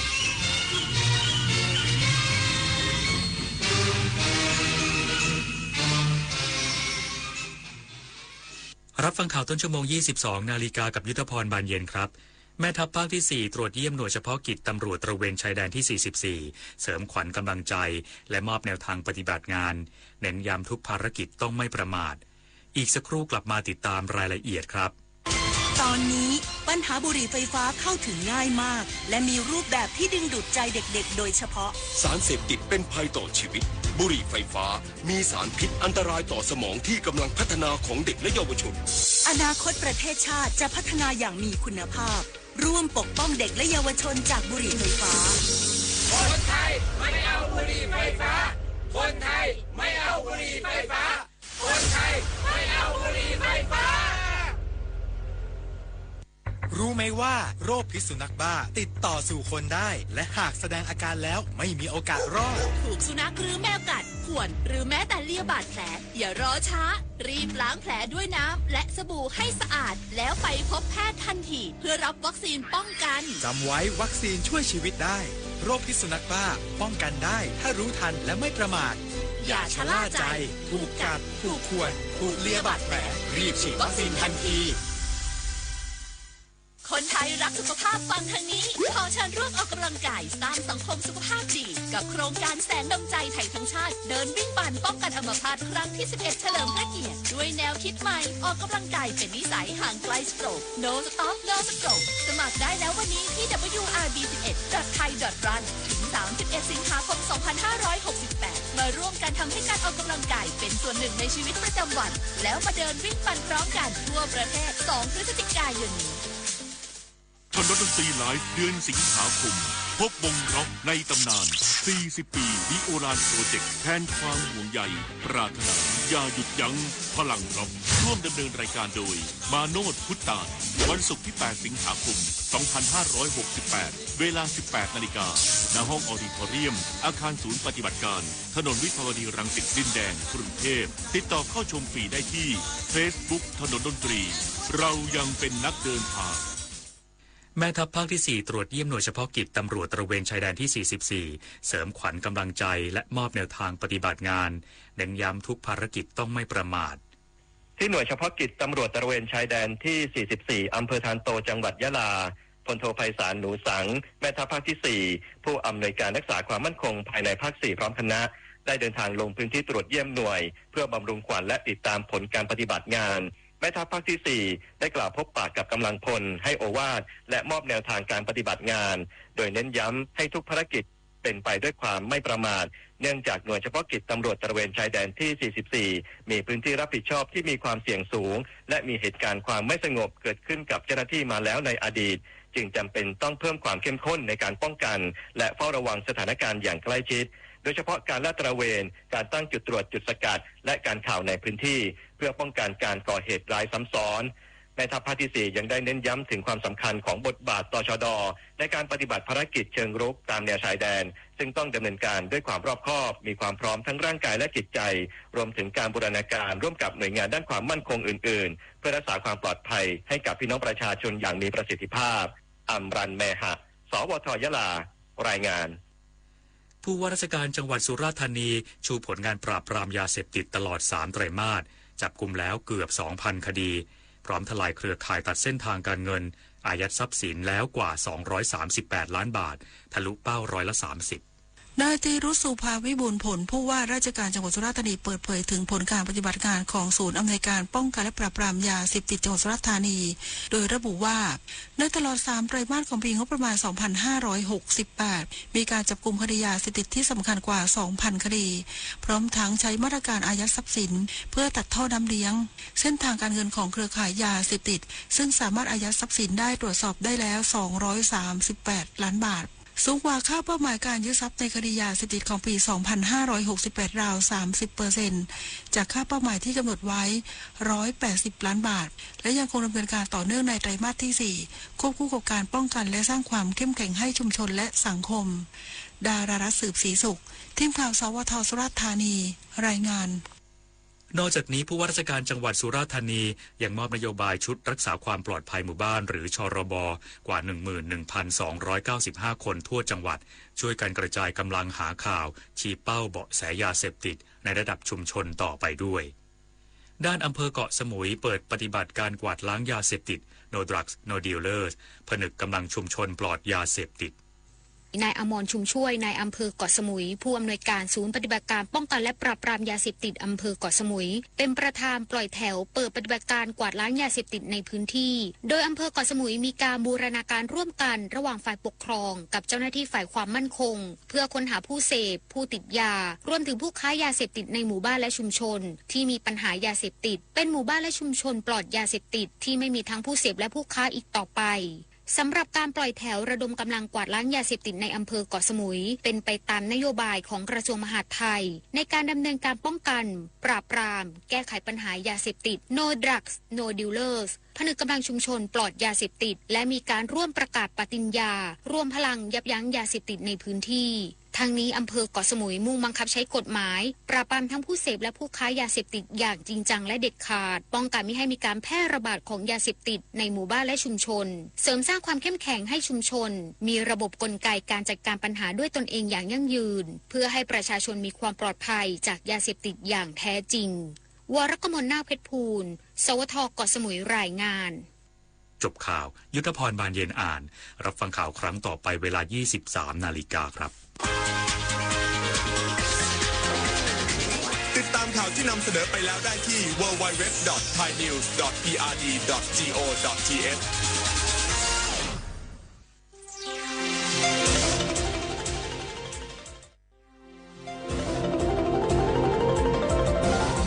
วิทยุแห่งประเทศไทย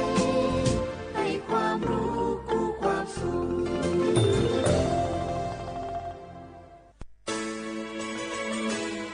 สถานีวิทยุกระจายเสียงแห่งประเทศไทยจังหวัดเชียงใหม่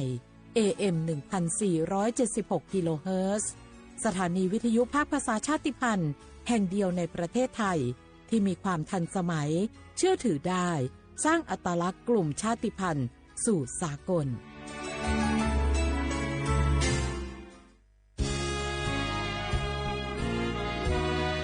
พระบารมีปกเกล้าเพื่อปวงชนชาวไทยจากพระราชกรณียกิจนานับประการที่พระบาทสมเด็จพระเจ้าอยู่หัวและพระบรมวงศานุวงศ์ทรงทุ่มเทพระวรกายทรงงานอย่างไม่เหน็ดเหนื่อยเพื่อประโยชน์สุขของประสบนิกรจากโครงการหลวงสู่การพัฒนาแหล่งน้ำส่งเสริมการศึกษาและด้านสาธารณสุขที่มุ่งเน้นการพึ่งพาตนเองและการพัฒนาอย่างยั่งยืนทุกย่างพระบาทคือการทรงงานทุกพระราชดำริคือพลังแห่งการพัฒนาเพราะประชาชนคือหัวใจของแผ่นดินร่วมเสริมสร้างความรักในสถาบันหลักของชาติโดยสำนักงานประชาสัมพันธ์ที่ 3 กรมประชาสัมพันธ์ใคร ใครๆก็รู้กันถุงยางอนามัยพกเอาไว้ช่วยได้ช่วยป้องกันโรคอันตรายที่มากับเพศสัมพันธ์ทั้งซิฟิลิสหนองในเอดส์ไวรัสตับอักเสบบีหรือแม้แต่มะเร็งปากมดลูกช่วยป้องกันถ้ายังไม่อยากมีลูกหรือท้องไม่พร้อมตอนนี้แต่ที่ยังไม่รู้คือไม่ใช่สิทธิ์บัตรทองก็มีสิทธิ์ขอรับถุงยางอนามัยได้รวมถึงยาคุมกำเนิดฟรีสิทธิประโยชน์สำหรับคนไทยทุกคนสอบถามเพิ่มเติมสายด่วนสปสช1330ตลอด24ชั่วโมงฝนตกหนักน้ำท่วมภัยธรรมชาติที่เราหลีกเลี่ยงไม่ได้แต่เราสามารถเตรียมตัวให้พร้อมเพื่อความปลอดภัยของทุกคนในครอบครัวได้ก่อนน้ำมาเตรียมตัวให้พร้อมเก็บของสำคัญขึ้นที่สูงเช่นเอกสารสำคัญเงินสดและสิ่งของจำเป็นอื่นๆและถ้าหากบ้านอยู่ในพื้นที่เสี่ยงให้ติดตามข่าวสารจากทางราชการอย่างใกล้ชิดเตรียมไฟฉายแบตเตอรี่สำรองวิทยุสื่อสารและยาสามัญประจำบ้านไว้ให้พร้อมและอย่าลืมตรวจสอบเส้นทางอพยพที่ใกล้ที่สุดด้วยขณะเกิดน้ำท่วมอย่าเดินฝ่าน้ำที่ไหลแรงหลีกเลี่ยงการสัมผัสกระแสไฟฟ้าและหากต้องอพยพให้ปฏิบัติตามคำแนะนำของเจ้าหน้าที่อย่างเคร่งครัดเมื่อภัยผ่านพ้นตรวจสอบความเสียหายของบ้านและทำความสะอาดเพื่อป้องกันโรคที่มากับน้ำท่วมเตรียมตัวให้พร้อมก่อนภัยมาถึงเราจึงจะปลอดภัยด้วยความปรารถนาดีจากสำนักงานประชาสัมพันธ์ที่3กรมประชาสัมพันธ์กู้ภัยโทรมาบอกว่าป่อน้องรถแฉลบน้องบ่คิดบ่ฝันเลยว่าวันนั้นจะเป็นวันสุดท้ายร้อยปันเหตุการณ์หลากหลายความสูญเสียบนท้องถนนบ่มีระยะปลอดภัยสำหรับคนบ่ใส่หมวกกันน็อก 69% หมวกกันน็อกช่วยลดความรุนแรงของการบาดเจ็บศีรษะและสมอง 39% หมวกกันน็อกช่วยลดความเสี่ยงในการเสียชีวิตของคนขับและคนซ้อนท้ายปีครับน้องขอให้ปีขี่รถปลอดภัยถูกวินัยจราจรใส่หมวกกันน็อกทุกครั้งต้อยนะครับอย่าปล่อยให้คำขอนี้เป็นแค่ลมปากมาร่วมใจกันลดอุบัติเหตุความสูญเสียโดยการใส่หมวกกันน็อกบ่ว่าจะขับตั้งใกล้ตั้งไกลเพื่อลดความเสี่ยงเพิ่มความปลอดภัยให้กับตัวเฮาและก็คนที่เฮาฮักด้วยนะครับด้วยความปรารถนาดีจากสำนักงานประชาสัมพันธ์ที่3กรมประชาสัมพันธ์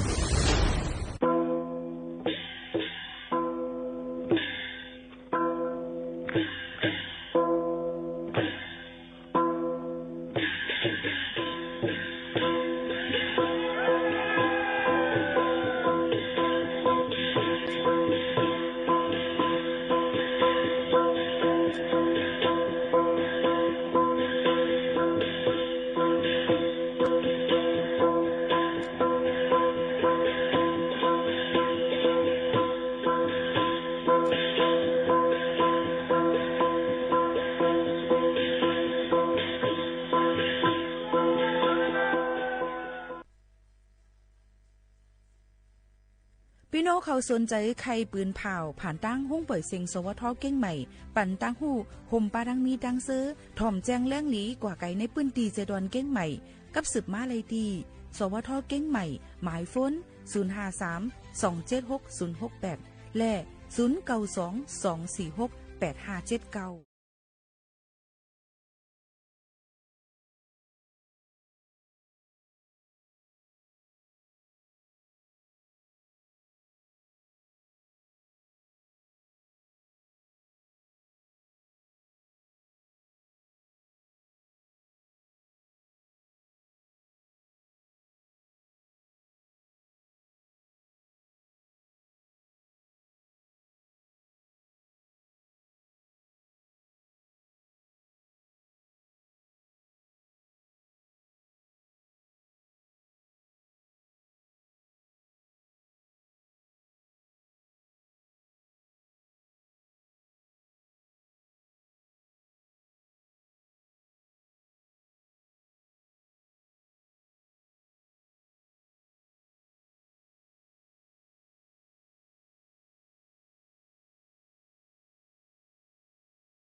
เมื่อซุงค่าเมื่อซุงพี่น้องผู้ยินถ่อมเฮาขาตั้งเสียงค่ะทบกันในวันมื้อในถึงมาวันเสาร์ที่2เดือนธันวาคม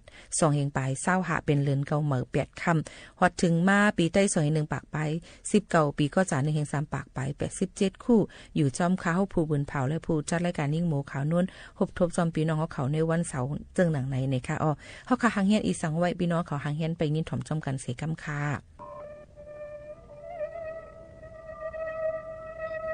ก็เปิ้นให้แก่ในเลยมีกว่าก็เปียงเสียวไหนก็เปิ้นว่าอิ่มซ้ํ3ปีแล้วแหละจะเฮ็ดจังในถึงกี่เลยอยู่ก็เร็วนึงนี่แหละในว่วนเอาน้ำตาตกอยู่เฉตาก็ที่เลยไว้ใส่เงินใส่คำอยู่กว่าจังไหนลูกก่อนกว่าเฮาในเขาเป็นควันสร้างไอ้ปอหังมียิงควังป่วยแปดชิดนับจานยานวัดขึ้นที่เมืองอันนั้นตกไหล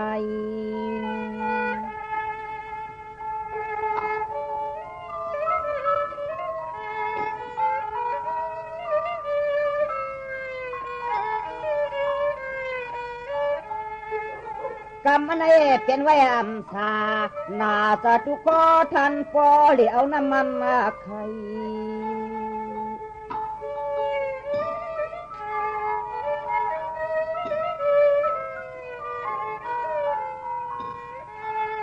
อายว่าเสตาในกว่ามังปักใจ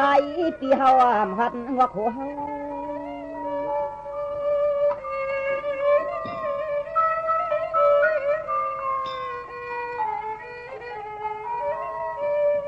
กวางงานยันกันเจอสุขวยปีกวยเรียกวางมาป่าเมา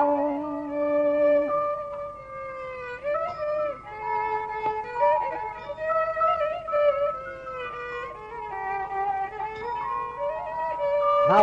ก็ไปสร้างเตืองปางกลางหางตางเลยที่นี่นอ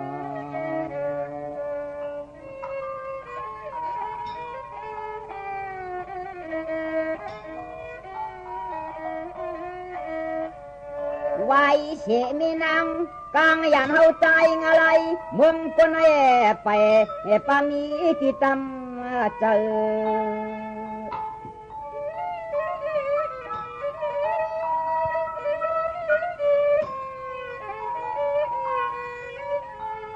เนื้อวันนั้นกว่าปอสังมีปีเตอเรหาตัว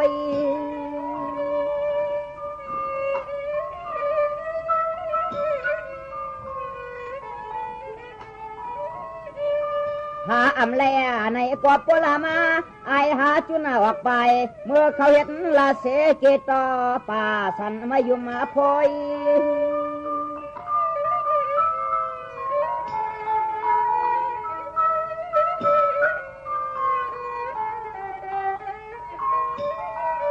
ล้อมมามุงตัวห่างกายเชลเฮ็ดนามาทันตันเอมีเมืองกลางเยาวกว่านอสังว่าหากว่าแหลมไล่ในกว่าเฮ็ดยาเสียในอยู่ที่ไหนห้วยน่ะถึงที่นั้นกว่าสังว่าอะไรอยู่แต่อำกว่าโกปกจะละไว้ใต้ตอป่าหลวงไม่รวมมาสร้าง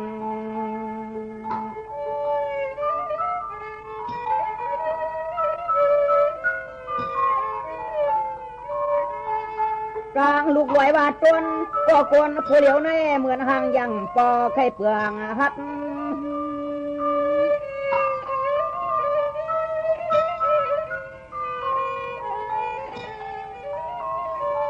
เอากันให้กว่านาเพราะว่ามีก็เปียงแข็งแหงเมียงโกปีนวนกัดสังว่าในมีตำเสนองยิ่งเขาคัดเสนในแต่ปีแต่ปีนั้นจมเชื่อยัง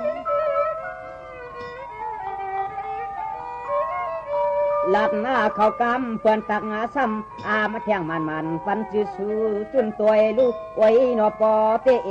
เจอเตก็นอ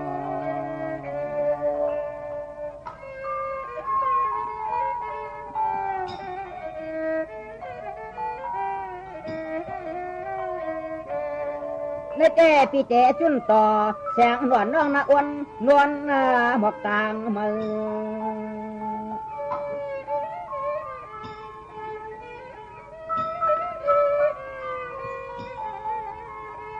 ต ตะเปหาเลี้ยงนาง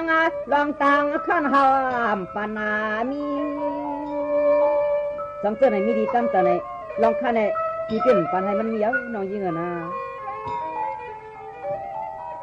เฮ็ดนางเปื้อนกายคำขอนำคงเลือกดวงหาหกปากไปตัวอย่างยาวปีจี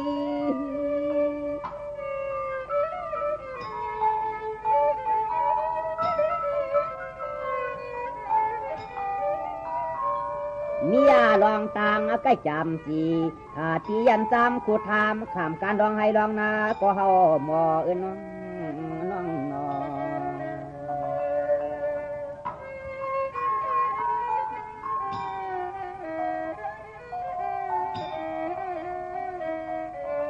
เพียกจำยับนาการก้ามวงโผ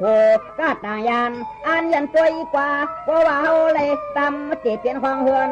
พอ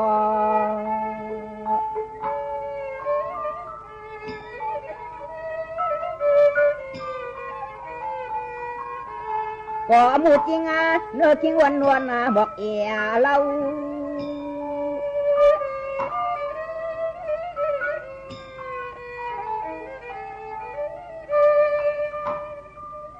การคำจำหาเลี้ยงนางในเขาไว้วางลองตางเหลี่ยไข่สังเนืองเต้า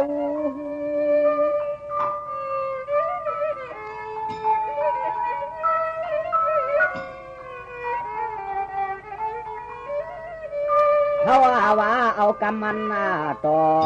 มันยันโยจึงก็เขามังยกว่าหนอ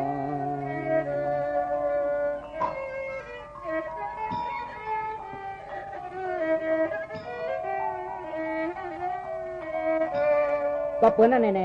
เอาก้อนหนึ่งเสียแป๊ดก้อนหนึ่งเสียในก็เปิดว่าตัวปานพระสกอรมากูปอกในก็ยิ่งอ่ำเจียมนิ่งไฟห้าปากใน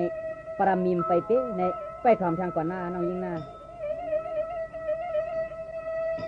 เพิ่นว่าเป็นคนในป้อไปเปจัด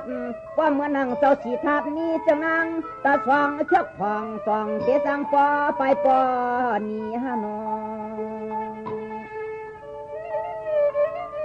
จะเต้นนะก่อนจะเต้นนะไปก่อนนะเขาเอากว่าชูตังชูป่านที่ขานการวานผ้าอีกแทงวานนาที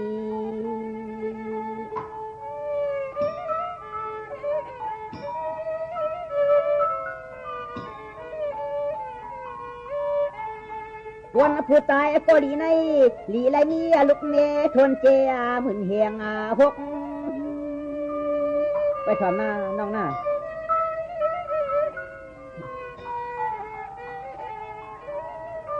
สร้างว่าสู้เปลี่ยนสมาสามพุกผ้าเหมือนหนังจอมยัดกอดตำมาจุ่มทวนมีอยู่กลางว่างเนื้ออก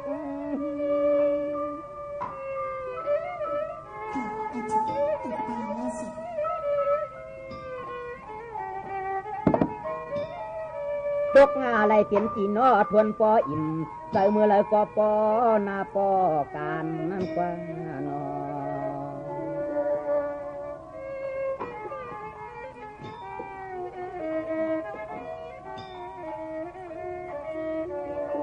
มังก็ป้อมหูเจว่ามันจูเมอยู่เสคือหูต่างผ่าน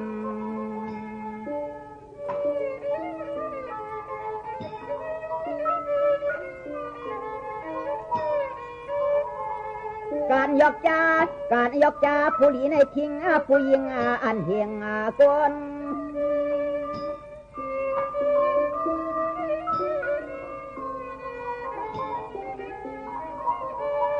ไปชมหน้าน้องหน้าเมื่อนั่งยกขาป่วยป่าไม่ทายอดก็หัวมันเยอะเปลี่ยนกี่โจนกเสือจอเสือมวนยินอล้วนเมื่อนั่งลอยลูกนึงนั่นไหน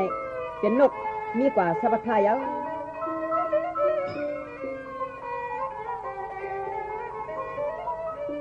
ตัวหน้าตาปลาตาสว่างหนึ่งปอเต็มตัวหน้าตาปลาตาสว่างหนึ่งปอเต็มน้อง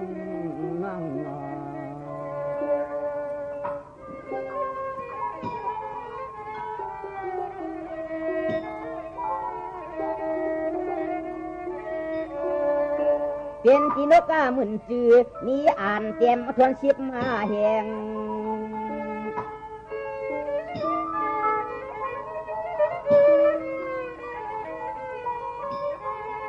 เสียงว่าพวยไม่หลีไม่หุงนกยุงเจือกเชียมักวานามัน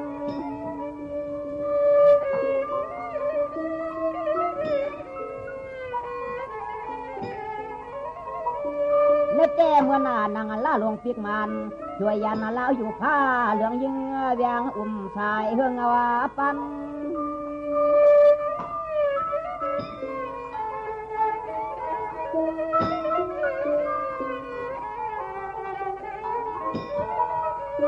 อันไหนมันจ่องเกลียบคึกเลือนอันไหนมันจ่องเกลียบง่ายเหมือนเยาหนอนั่นแต่ในก็มีลาวสิตาอันมีเลือนก็ในห้างนี้นางเก่าในไปถอนเสียกรรมนะ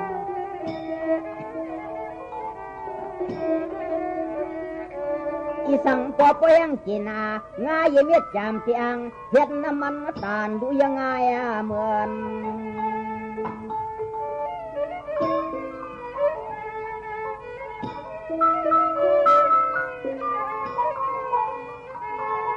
เขาแตกเนี่ยที่เป็นแลฮาลายหวันเหือนี่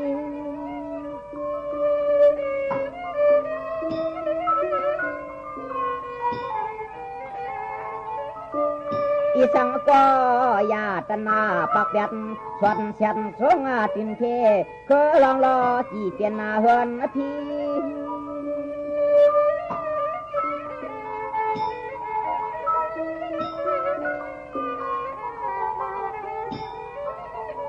นี่ยาหนึ่งขอกิเลสาเพียงหางายาเพียงหางายานั่นกว่านอ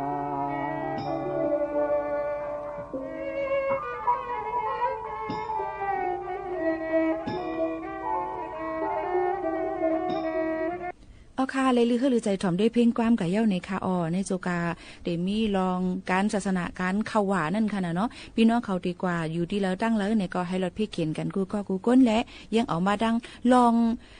การเจอ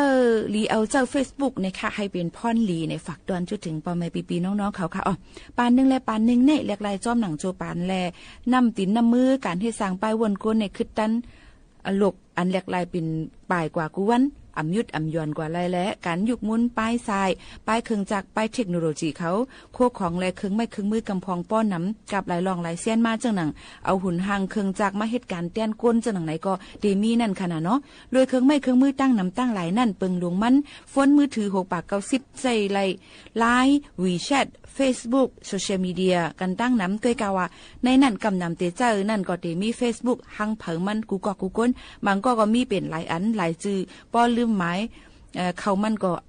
ก็จังเป็นไรนั่นค่ะเนาะเกี่ยวเลยการกับสารติดต่อการสื่อสาร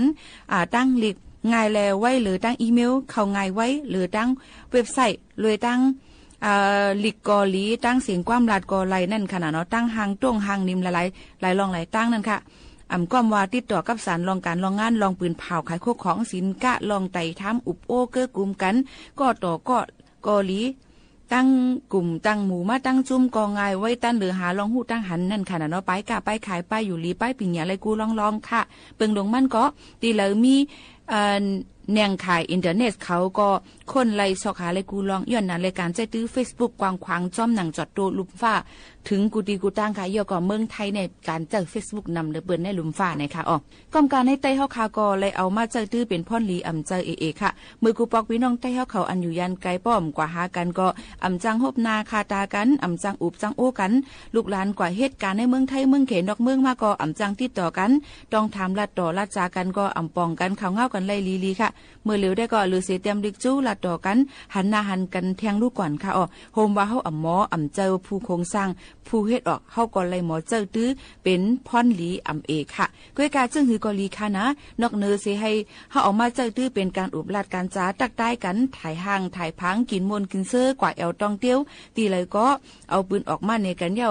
หังเฮาก็ยังถูกลีเอามาใจดื้อเป็นพ่อนหลีปุนตาปันตั้งหูตั้งหันกันค่ะปันข่าวปันเงากันตาก้นตั้งน้ำอ่ำว่ากว่าแอลกว่าต้องเตี้ยวตีไหลลีแอลลีด้วยตีไหลเป็นปื้นตัวอย่างมันซึ่งหนังลอยอินถนนเก้งใหม่หือตีไหลก็ลีค่ะอันมีตั้งห่างลีมีปื้นเหลือเจ้านั้นเลือเสียถ่ายห่างถ่ายพังยาก็ลีถอด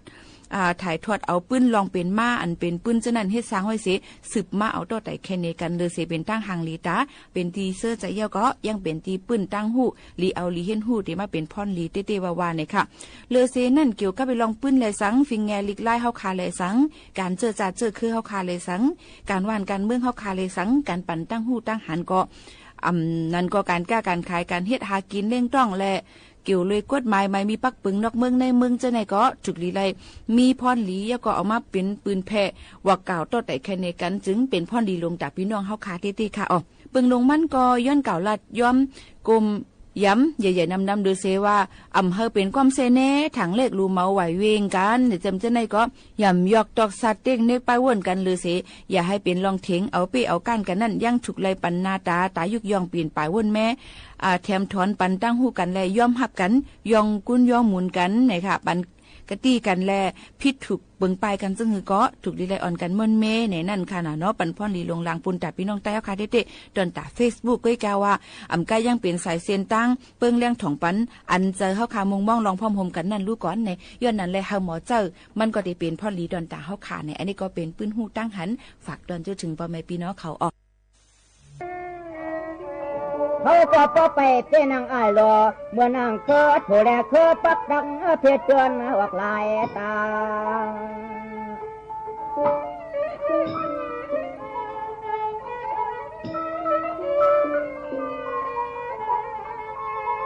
หาเทียงปอไล่ใครว่ามันแก่เขาปีจักไปเปลืองจู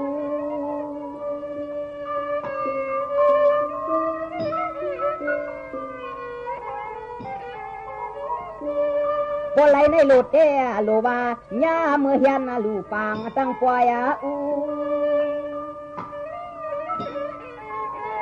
อีเด้ถ้ากูปอยนะน้องยิงนะมังปอยป้ามักอยู่ว่าเปิดปัดนาลาทัดนะตักแขกแบกขึ้นเมื่อเฮามือพักควันตักน้ำต่างผู้ต่างยาป้ากันนั่นกว่านอสังว่าปีนี้เย็บไปหาปากเหมือนข้าเป็นเจ้าในแก่ปีที่หัดลาป้อมนี้ยังน้องยิงเขานะก็นั่งก็กว่าก็มาไทยเห็นกูเจอกูเนี่ยจุงลายอัน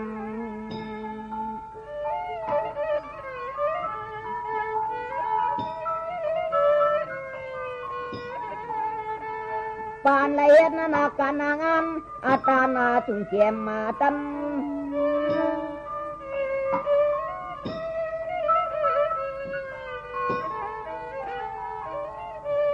เพราะว่าเฮ็ดไว้ลูกเปเมื่อได้นัดฟังข้าจำวันชวนสอบปันเจ้าหลันกัน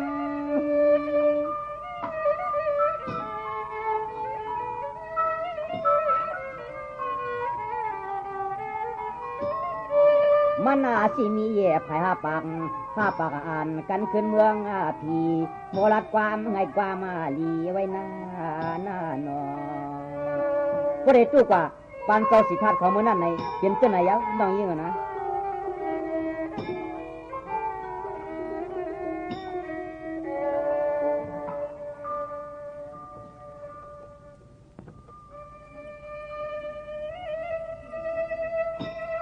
กำในปีเดีย30มวนจอดแทงตอนตากามมากุงนั่งยิงอ่อนเขาอันมานั้นไปถ่อมเสกำนาน้องบ่อำไว้สติเปิ้นเลเฮเนวานางห่างเอ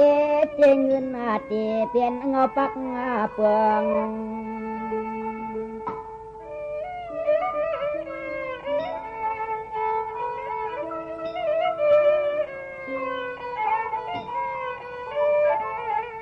ตัวลูห่างกายหนุ่มจิ้มจนคันปอห่างรอฟังเสืองเฮือง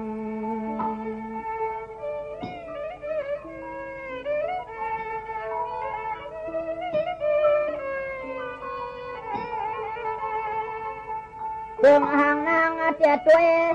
ถูกตาเปิ้นต่างเมือง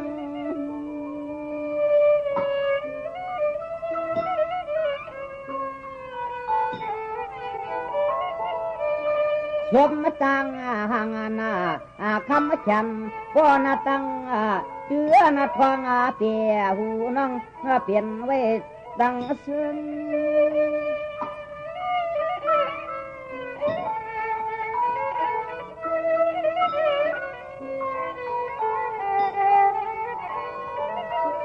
เนื่องเตียกันนั่งสร้างหางก่อตันกุยขึ้นขึ้นอะไรชิบกวงขึ้นอะไรชิบกวงยาวกว่าหนอ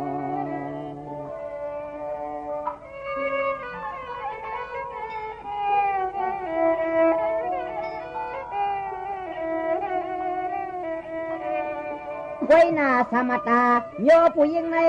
เขาใกล้เล่เจ็บชุงสวง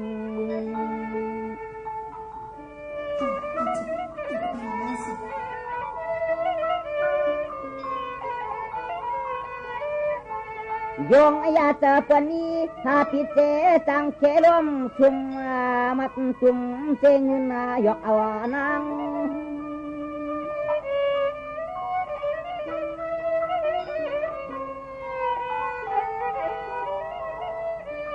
ตังขะเลยแต่อำขะเลยเสียบไม่จำกว่าเงินถ้าเปิ้นจืนผักปันยินเตอช่าง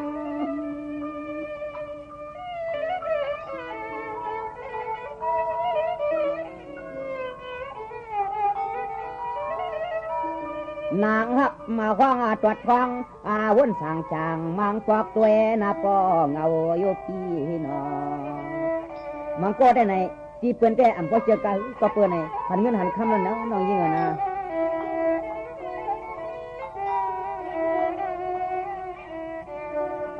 ปอตานาปุโยปุจุตกามานยาเปิ้นเจอนี่ถึงตีปอไหลนางหางอมิกตาพุงเตมาชวางเมาช่วยเอาปุจุตกานะน้องยิ่งนะ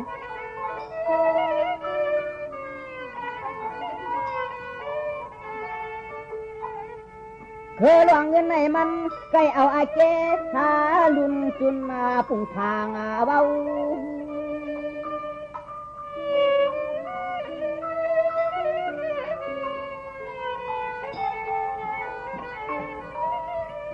ถึงที่แรกว่าอามิกาตาพุงจุงป้องลองความอะไรโพเท่าปอเด็กวังมาป่าเมา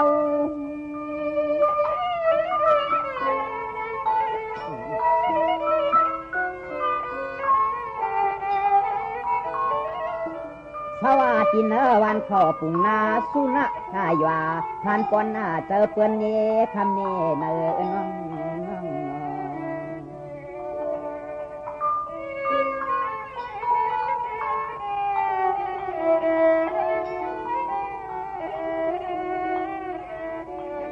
ก็เตอเปื้อนเมื่อนางอูนางเอาเสียเงินคำเปื้อนผักไว้ใส่เสียงมันหยาบเตอยุงยินเงา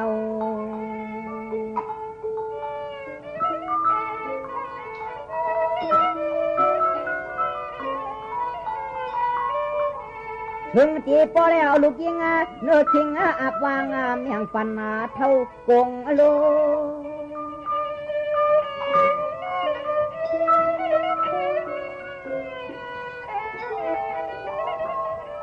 เพื่อนจังซ้ำปากว่าตั้งหางมือในมันกว่าไหลเจ็กขับโชตั้งจู่ๆสกาวนั่นเลยกว่าไรกันนั่นมันก็เพื่อมันจริงต่างกันหันเงี้ยหันคำนั่นเนาะน้องยิ่งเหรอเมียวผู้หญิงเรียกกิงย่ามาอำนาเตอท่านพ่อควมเตอตอนคอน้องพ่อควมไม่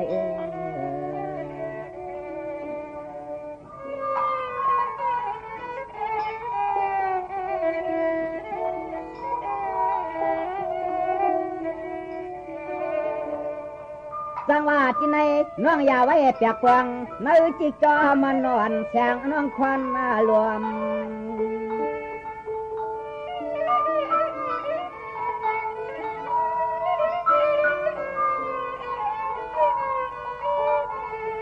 ถึงกีบอะไรญาหาเท่าชิงกลางลิงปุ่งนาพานาพันต้องยานตันหัวเวตวนโต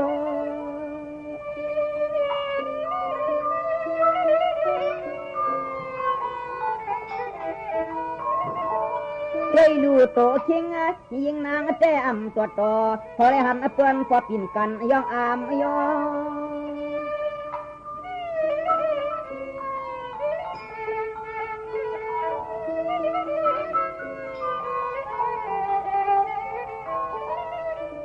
ว่าเป็นเสื่องนั้นแก่ฉันสติกว่าเอาหน้านางน้องวันหนุ่มนี้ทางนี้ทางน้อง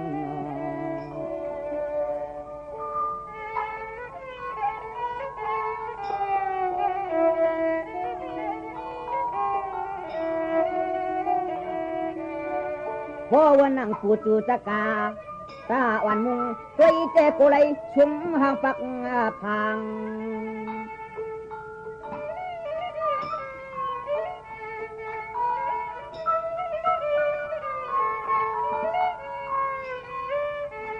เกิดเท่าเสียวตีอาทิชบหลัดความกว่าปอตันเบือนยังเหือนหาม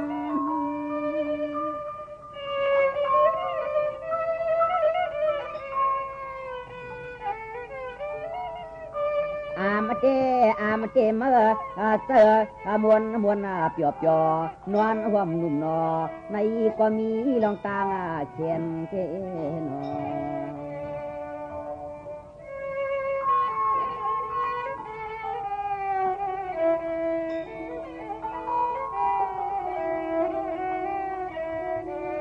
สติทางช่างหน้าปังนุ่มหนุ่มน้อยบอกสวยปานป่าเจอน้องกัดหน้าเย็นน้ำนอ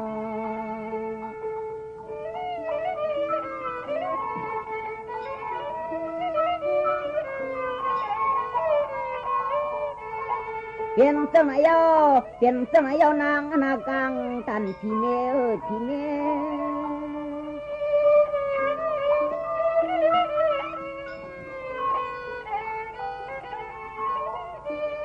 ไว้ลู่ช่างน้องเอเปิดเตอมวนวานความเนียงยำเนาจับตองความเนียงยำเนาจับตองนั่นกว่านอ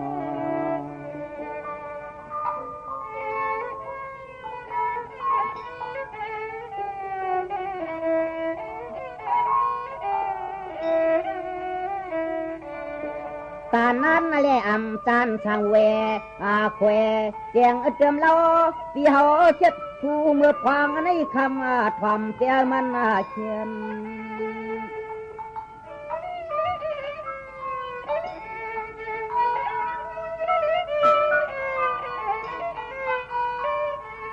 เย็นวังคำเนื้อจามาตันเหมือนยังเจ็ดงู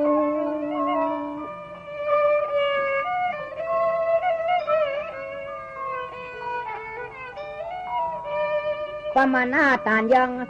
เปืองมันต่อหาลูมอส่อเสียงว่าวู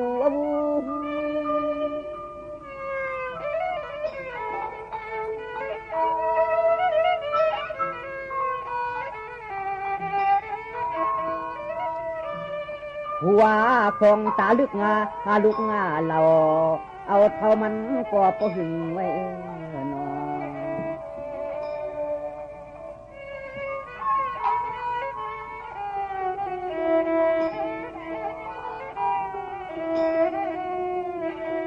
เพื่อนก็เชื่อว่าไว้กายย้อนเจ็ดพันกว่ากันกว่าน้ำก็แลดเสียบไม่พอหมอเหมือนเพื่อนจังพุง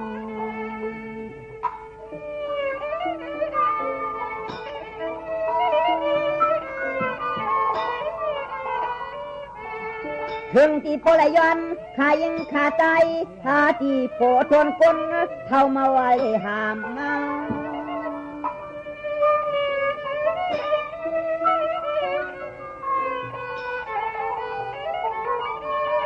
หาไว้เขานำมาอีกซ้ำคึงตาโพทับอับคึงกันเสื้อปานกันงอกกันโคนนทา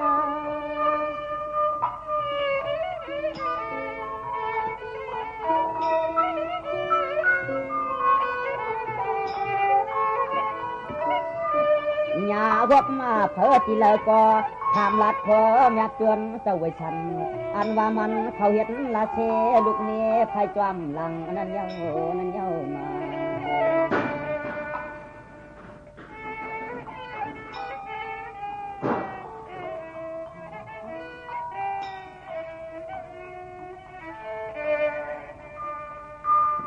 เข้าเต้าไว้สันตาลาเทียนลอยวังกะปาพกเถื่อนเทาเมาเหลียท่านปอกวัง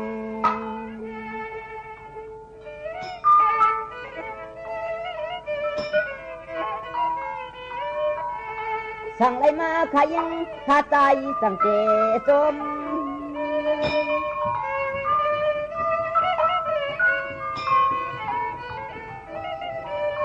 บ่อำไรมาในมัน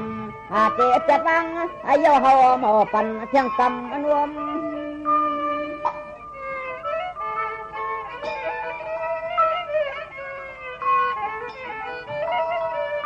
ตัวมาเฮ็ดอื่นนะปิดเอาเสื้อมาห่วมรวมจริงตันนามันได้ในสามมวนตัวปานนางนี่จับปุ่งในกิจการนั่นมาอยู่น่ะ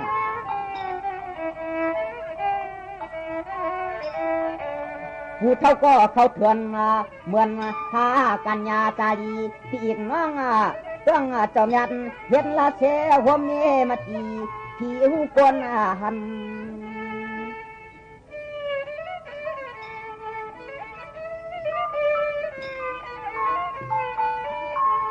ป่านในนี้อุตานนั่งนามา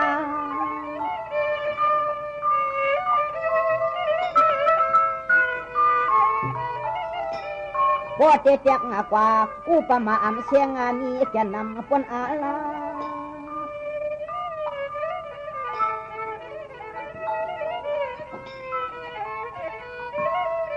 ญากะปิงผู้หญิงเล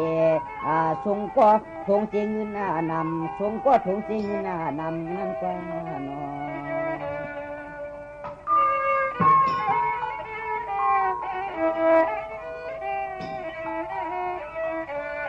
ดีกว่าห่างอำตานปานอโกไลผู้ใจกับเมืองที่เหลียวในมีวาสนาเจอเข้าข้างจำรู้เนาะ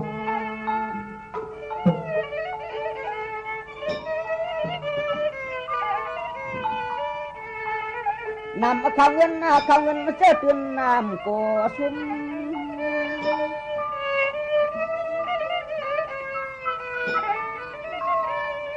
พิกษมาเท่ากว่าที่ป่าโยมาเลหาเปินอนตุ้ม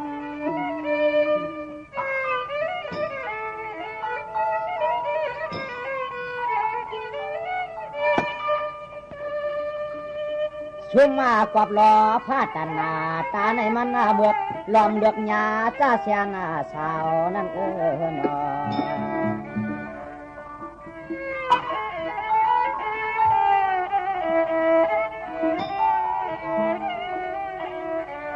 ตัวเป็นกว่ามันยาอุกตาเชียงยศขมวดย่อกันนั้นก็เล็กเอาที่กลัวเงา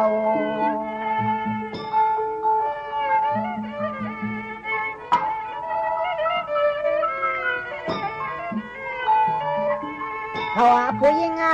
ลิงไล่ใครความห่างจามาเฉียบแต่ไม่ไพ่หุ่ม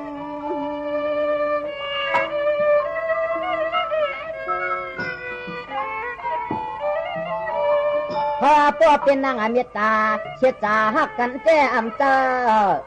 อปินเป็นร่องตกชุ่ม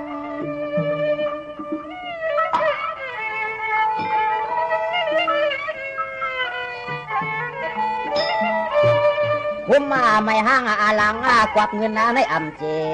แค่ก็เอาไอแก่ลุนเป็นปุ่นซุ่มลายน้อง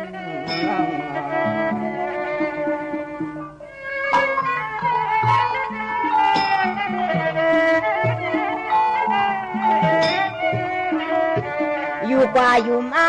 เท่าสาหูนางเนื้อหมูเท่าตกหายย่องนอ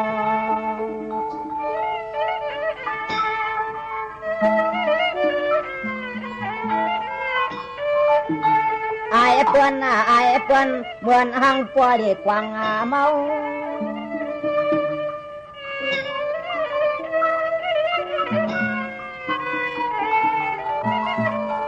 ผู้หญิงก็อยากกินยานู่นุ่มเจนเตะเรียนโพสักด้านจานปันคำเสียงเล่า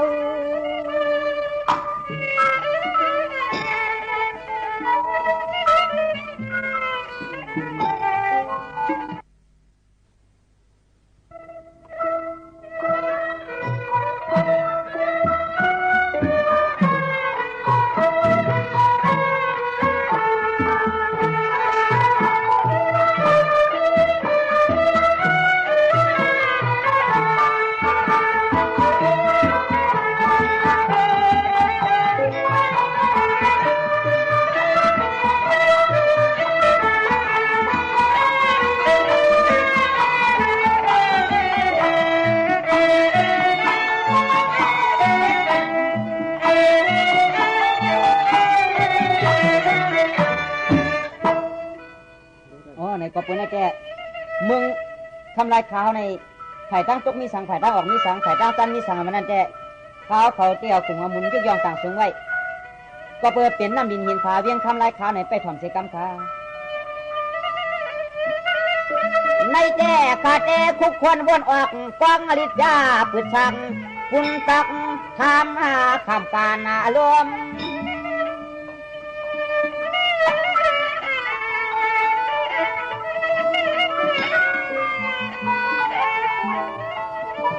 กับมาไก่กูไลยินมาจังเจถูกทักชอตาพอปอจม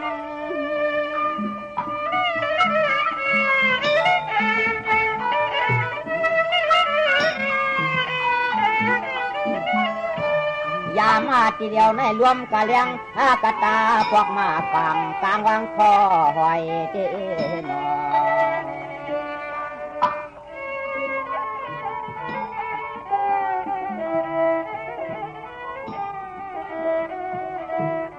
ลูกมูปิญญากับยายาสิกย่อยง่ายตานวันยังพันก่อย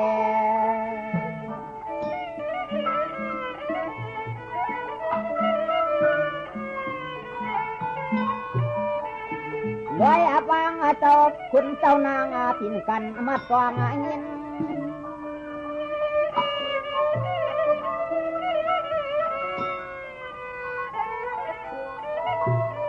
เอาเจเฮ็ดนางน้ำมาทางรอ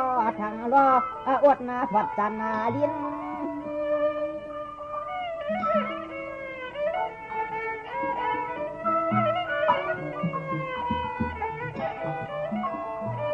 ยินมาตองตัวสองเทเนเกบวนานำตนาตนาโน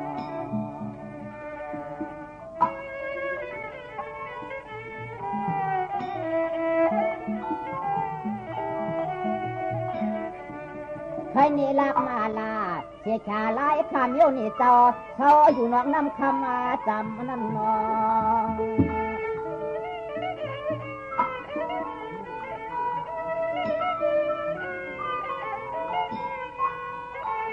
ตำมายังเกงคำกินาเดียง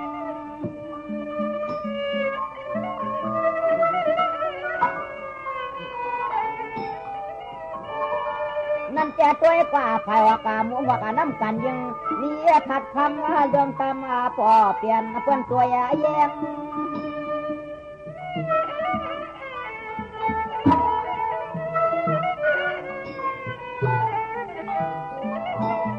เดียงอ่องกุ้งไม่หุงป้สุนทำนำที่ปวงวัดป้อเวอปวงวัดป้อมัวตนา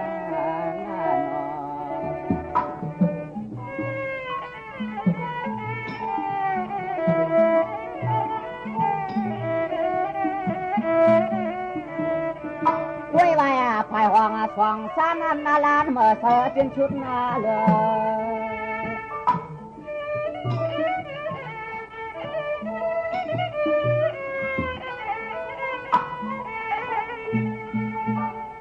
เหนือในมีวันว่าเพียเรียกจองท้องสุงเปิ้ง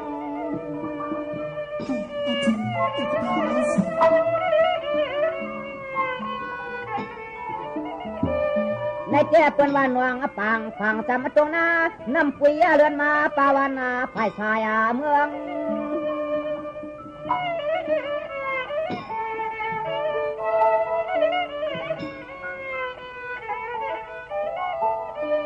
ดวงลาหันเสือขันเจ้าจวงอุดสุดแทงจวงเจ้ากุ้งนิ่มนั่นนอ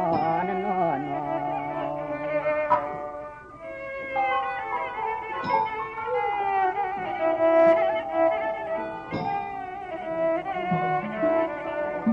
บางสายวันมุก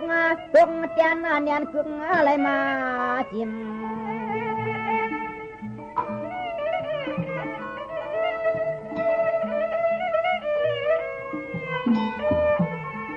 ยิ้มมาตายดวงมวยป่วยไม่สว่างตาพวางต้องรอปอเสียงปันก็ปลีเจ้านะในมือเขาในถึงตัวไหนเอานะ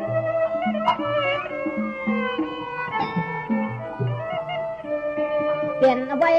ภายจำสานหัวกาดแทง เสียงความจึงเป้าจักเงาจักกัน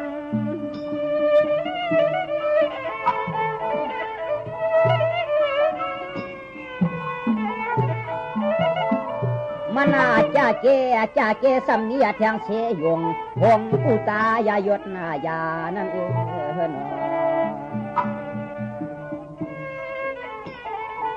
พี่น้องเขาค่ะตีย้อนผ่าเดียนเมื่อกว่าเนี่ยค่ะนะจงขึ้นมาพบมาทุกจงกันเทียงค่ะให้เปียวมนเนอวันลือการพี่น้องเขามันก็เหตุการณ์ก็ให้คัดเจออยู่ง่ายลมเจอมักมีเงินคำกันค่ะเขาหมู่ขานุนอยู่ดังห้องปล่อยเสียงการหับกันคนดังเมืองจึงไทยผ่าเดียนเมื่อก่อนค่ะม่อนค่ะเบอร์ทรงค่ะ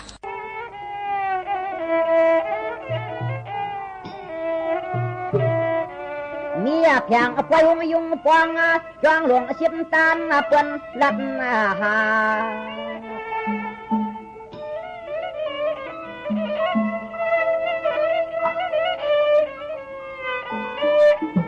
ตาหนึ่งนี้เพียงต่างกัดเปลี่ยนหาวันเมือง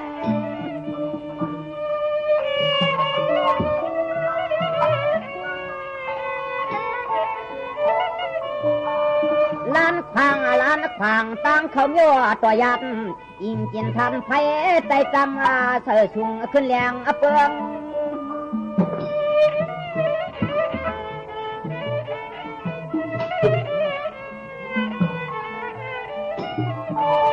วง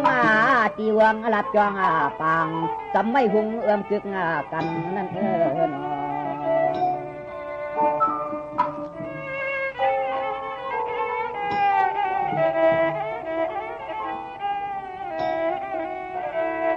จำถ่ายตั้งมากาลันเทตันปะคุดหัน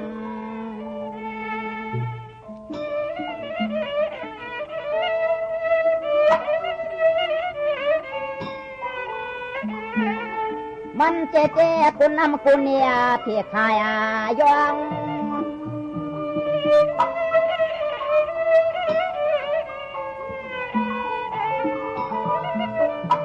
ก็นั่งหลอดหัวผู้เขาเช่นเขาซอยความต้อยเขาพักเสียงนำตะสิงสว่าง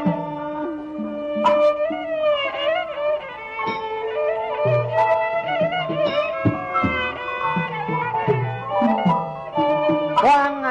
ความรอตัวเมจะปินปันทันก็อะไรขึ้นจำนั่นเสียงสปินมึงไรเขาในก็เขามาเมียในก็ไว้นะนี่ว่านะ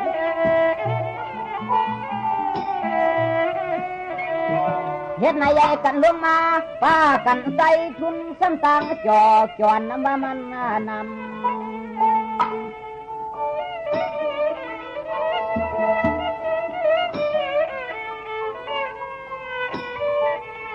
จำว่ามีจีหิมเสียงหวยคำ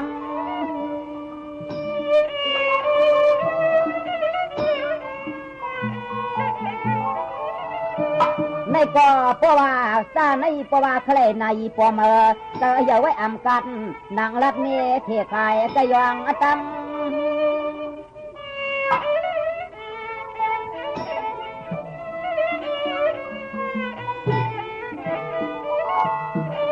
ก็มาหนึ่งนี่อย่าแทงแฉมจักซอยละกาผุยทอมล้อมเลือกเอาก็มันจะสุดปล่อย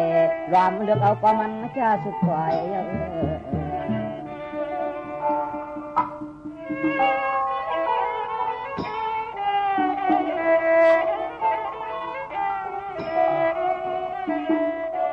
ในก่อนยามเมื่อสถานีวิทยุกระจายเสียงแห่งประเทศไทยและเครือข่ายทั่วประเทศเสนอข่าวต้นชั่วโมง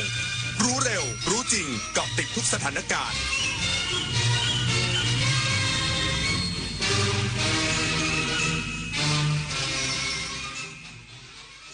รับฟังข่าวต้นชั่วโมง 23 นาฬิกากับยุทธพรบานเย็นครับทหารหน่วยเฉพาะกิจราชมนูควบคุมตัวชาวอินเดียต้องสงสัย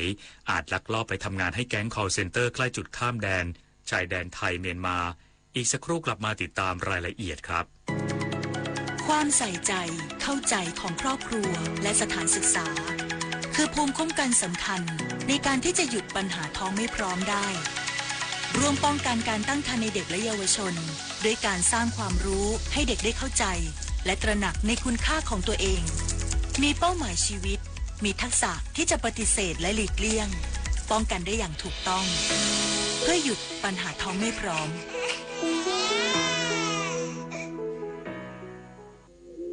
อาชญากรรมออนไลน์ความท้าทายและโจทย์ใหญ่ของประชาคมอาเซียนที่ต้องผนึกกำลังกันรับมือภัยไซเบอร์ในภูมิภาคผ่านกรอบความร่วมมือสู่โรดแมพ 4P Preventing ป้องกันการแทรกซึมขององค์กรอาชญากรรม Pursuing นำคนผิดเข้าสู่กระบวนการยุติธรรม Protecting ปกป้องเหยื่อและกลุ่มเปราะบาง Promoting เสริมพลังความร่วมมือทุกระดับร่วมสร้างภูมิภาคที่ปลอดภัยไร้พรมแดนและเข้มแข็งไปด้วยกันอายุเข้าเลข 6 แล้วจะเริ่มต้นอาชีพใหม่ได้ไหมนะได้สิครับผู้สูงอายุ60ปีขึ้นไปที่ยังมีไฟสามารถกู้ยืมเงินทุนประกอบอาชีพกับกองทุนผู้สูงอายุได้ไม่เกิน 30,000 บาทต่อคนหรือ 100,000 บาทต่อกลุ่มผ่อน3ปีไม่มีดอกเบี้ยพร้อมก้าวสู่การเริ่มต้นอีกครั้งอย่างมั่นคงดีจังเลยแบบนี้จะได้เปิดร้านเล็กๆอย่างที่ฝันไว้สักทีเงินทุนปลอดดอกเบี้ยกับกองทุนผู้สูงอายุสอบถามเพิ่มเติมได้ที่กรมกิจการผู้สูงอายุ1300เยาวชนคือพลังสำคัญในการขับเคลื่อนอาเซียนไปข้างหน้าประเทศไทยพร้อมสนับสนุนเครือข่ายเยาวชนอาเซียนให้แข็งแรงเป็นมิตรและรวมพลังด้วยการสนับสนุนเครื่องมือดิจิทัลและพื้นที่ให้เยาวชนได้แสดงออกลงทุนในโครงการพัฒนาเยาวชนสนับสนุนความร่วมมือข้ามพรมแดนและส่งเสริมการเข้าถึงการศึกษาทักษะสำหรับอนาคตอย่างเท่าเทียมเยาวชนอาเซียนคือพลังสร้างอนาคตโดยเฉพาะกิจราชมนูควบคุมตัวชาวอินเดียต้องสงสัยอาจลักลอบไปทำงานให้แก๊ง call center ใกล้จุดข้ามแดนชายแดนไทยเมียนมาอำเภอแม่สอดจังหวัดตาก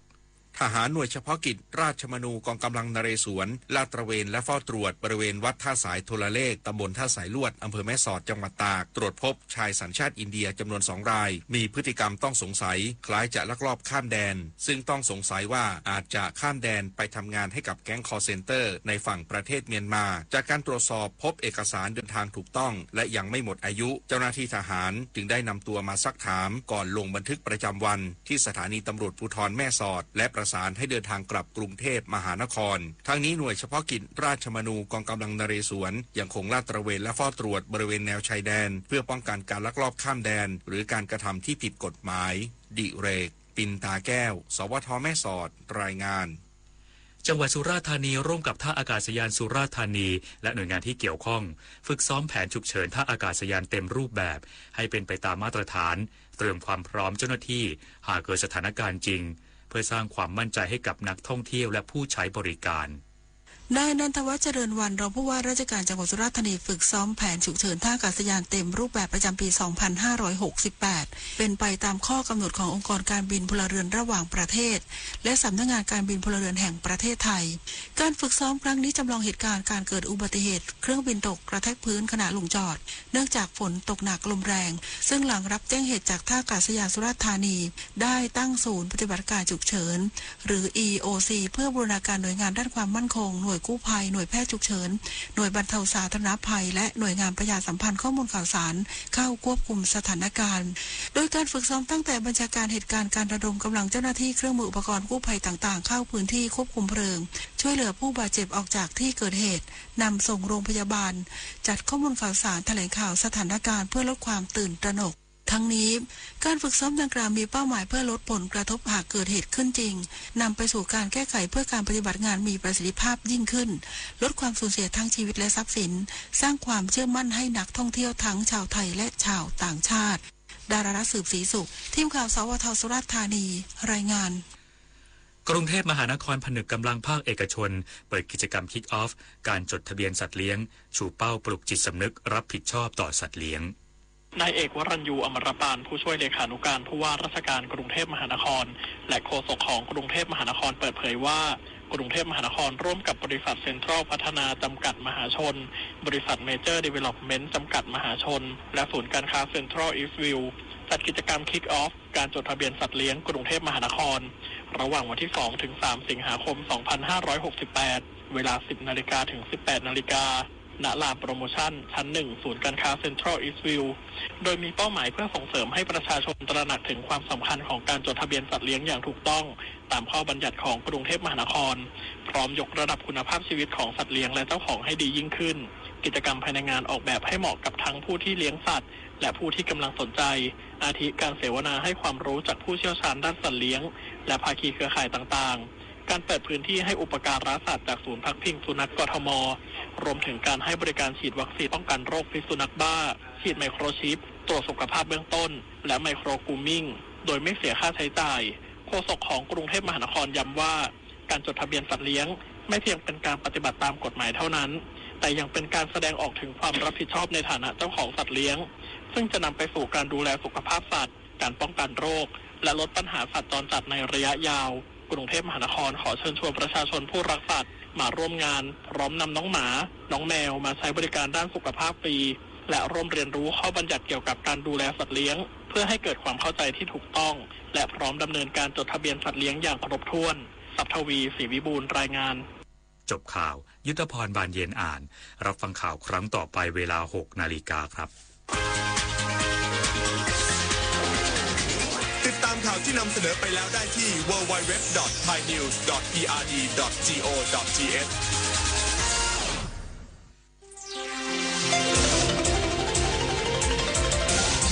วิทยุแห่งประเทศไทย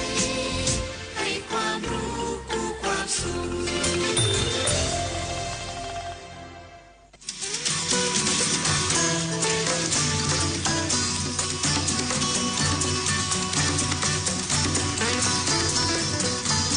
บนเส้นทางของถนนสายนี้เรามีบทเพลงเพื่อชีวิตดนตรีกวีศิลปะวัฒนธรรมวรรณกรรมมาฝากคุณทุกวันเสาร์และอาทิตย์กับเราที่นี่ถนนดนตรี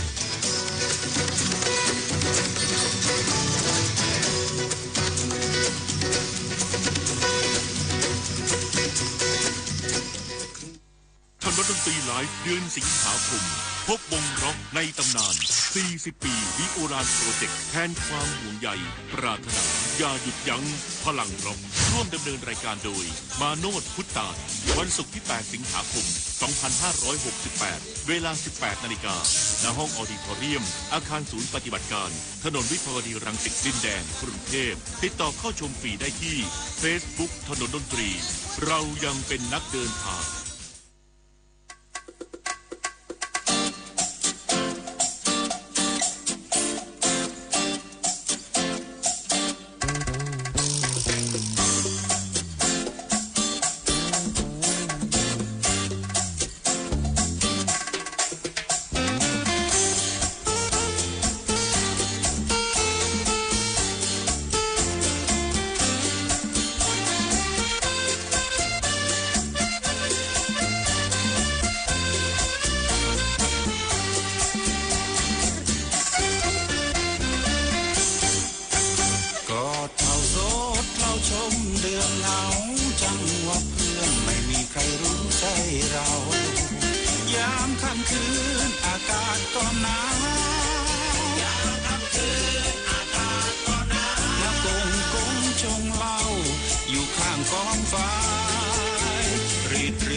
เธอนั้นมาร่วมเคียงชิดเชยพระจันทร์ก็สวยลมระรวยรำเพยพระจันทร์ก็สวยลมระรวยรำเพยดอกเฟื่องฟ้าเอ๋ยเจ้าหล่นปลิวปลิวมามองไปกำลังกินปืนทอนใจสะอื้นสุดจะกลั้นน้ำตานั่งกินเหล้าเมาอยู่กับหมากินเหล้าเมาอยู่กับหมามีใครบ้างนะมาเป็นเพื่อนปลอบใจคืนก็หนาวเหล้าก็หวานแต่ขาดเธอนั้นมาร่วมเคียงชิดเชยพระจันทร์ก็สวยลมระรวยรำเพยพระจันทร์ก็สวยลมระรวยรำเพยดอกเฟื่องฟ้าเอ๋ยเจ้าหล่นปลิวปลิวมามองไฟกำลังกินฟืนทอนใจสะอื้นสุดจะกลั้นน้ำตานั่งกินเหล้าเมาอยู่กับหมานั่งกินเหล้าเมาอยู่กับหมามีใครบ้างนามาเป็นเพื่อนปลอบใจมีใครบ้างนามาเป็นเพื่อนปลอบใจมีใครบ้างนามาเป็นเพื่อนปลอบใจ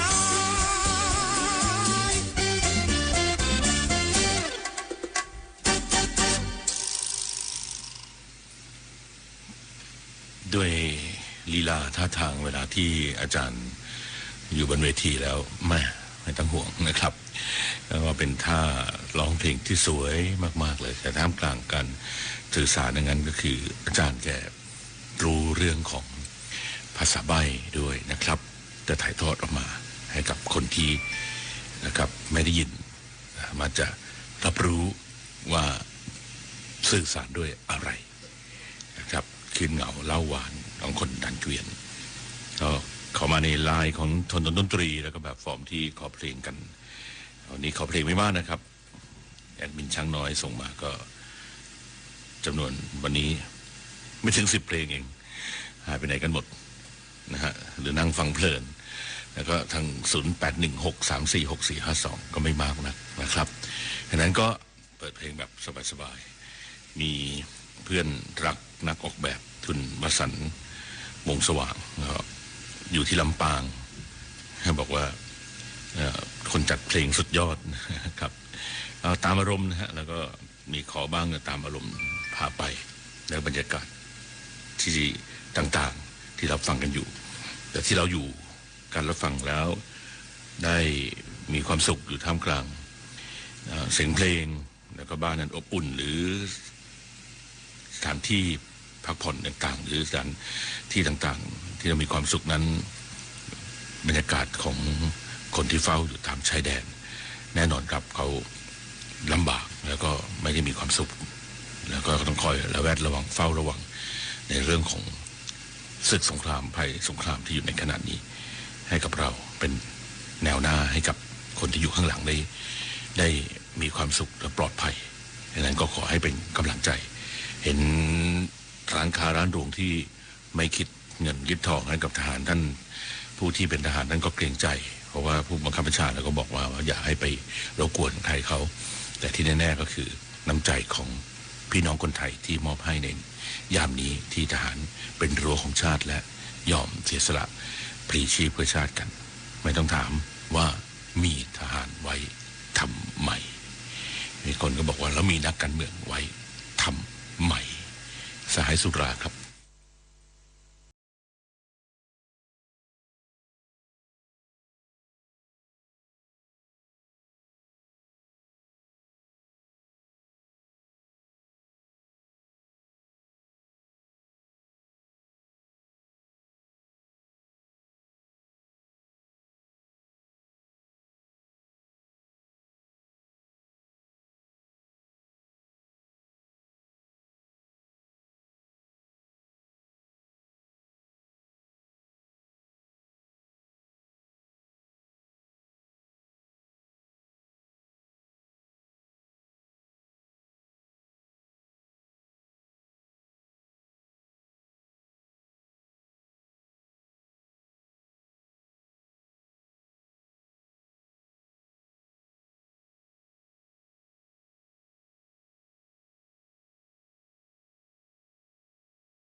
ลังร็อกร่วมดำเนินรายการโดยมาโนดพุทธาวันศุกร์ที่ 8 สิงหาคม 2568 เวลา 18 นาฬิกาณห้องออดิทอเรียมอาคารศูนย์ปฏิบัติการถนนวิภาวดีรังสิตดินแดงกรุงเทพติดต่อเข้าชมฟรีได้ที่ Facebook ถนนดนตรีเรายังเป็นนักเดินทาง5 ทุ่ม 22 นาทีนะครับเดินทางกันในช่วงโมงสุดท้ายของถนนดนตรีกับผมบินยศรุ่งสมัยและคุณบุญประกอบอกรินก็คุมเสียนะครับทีมงานของเราคุณพงศักดิ์เสวงคุณเมฆกันแก้วนรงศักดิ์นิยมทองเรืองกิจหลักการเจนนันวสันต์วงศ์สว่างสมเด็จแท่มณีเตือนใจชุมนันในเมืองมริพาเทียมแสนแอดมินช้างน้อยนักเดินทางฮัสดินเทพฮัสดินอยุธยานะครับอะไรเนี่ยรู้ธีรยุทธกระจ่างทองใช่ครับที่เห็นภาพบ้านก็นี่แหละครับบ้านของนักรบผู้กล้าผู้เสียสละเพื่อแผ่นดินครับมีเพียงกระต๊อบนะฮะแล้วก็บ้าน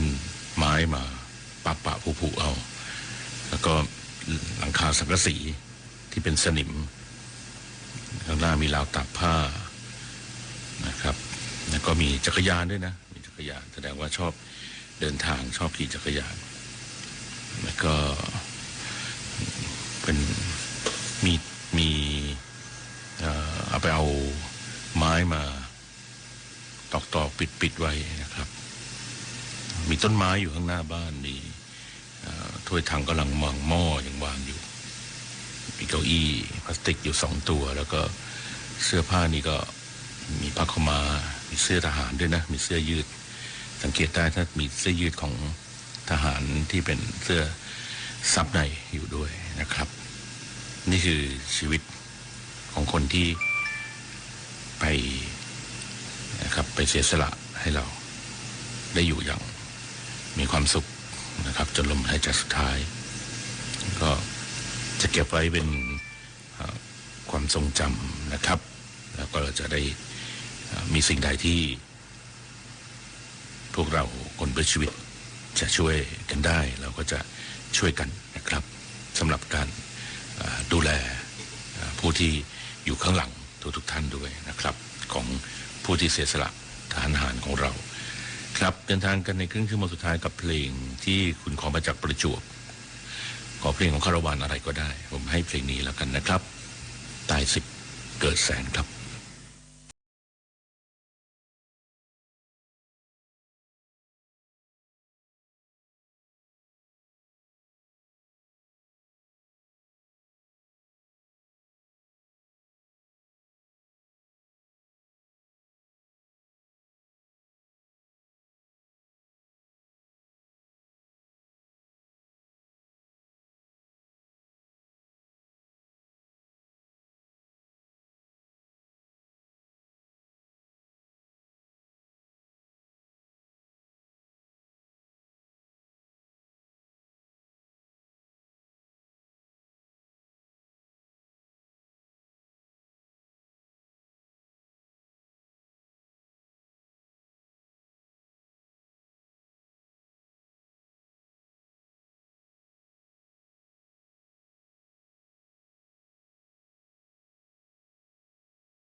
วนหรือชวนให้ลุ่มหลงเพียงลมที่ผ่านเลยก็เลยไปเหมือนน้ำหลากล่องลงในคืนหลังน้ำก็ยังชุ่มเย็นเป็นสายน้ำไม่เคยขาดไม่ไหลคืนคือความจริง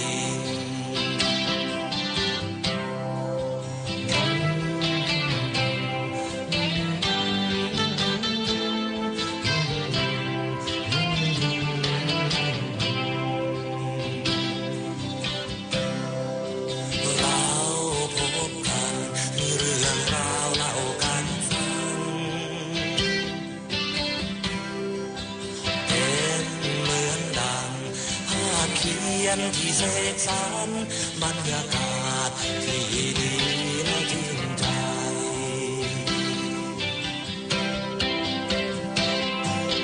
แม้ไม่มีพยานคำมันคือสัญญาอย่ารอเว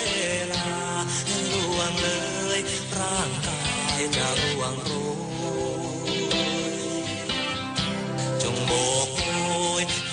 บินแม้เหน็บหนาวใช่ว่าเราจะจากกันนิรันดร์ไป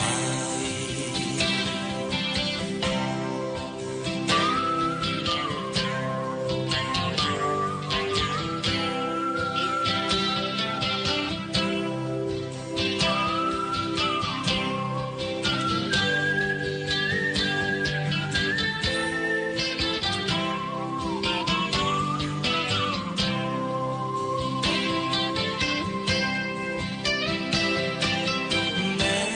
ไม่มีพยานคำมันหรือสัญญา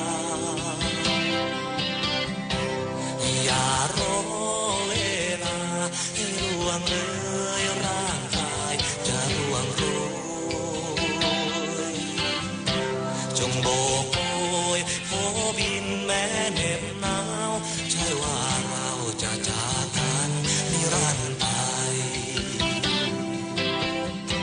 จงโบกโอยโผบินแม้เหน็บหนาวใช่ว่าเราจะจากกันนิรันดร์ไปจงโบกโอยโผบินแม้เหน็บหนาวใช่ว่าเราจะจากกันนิรันดร์ไป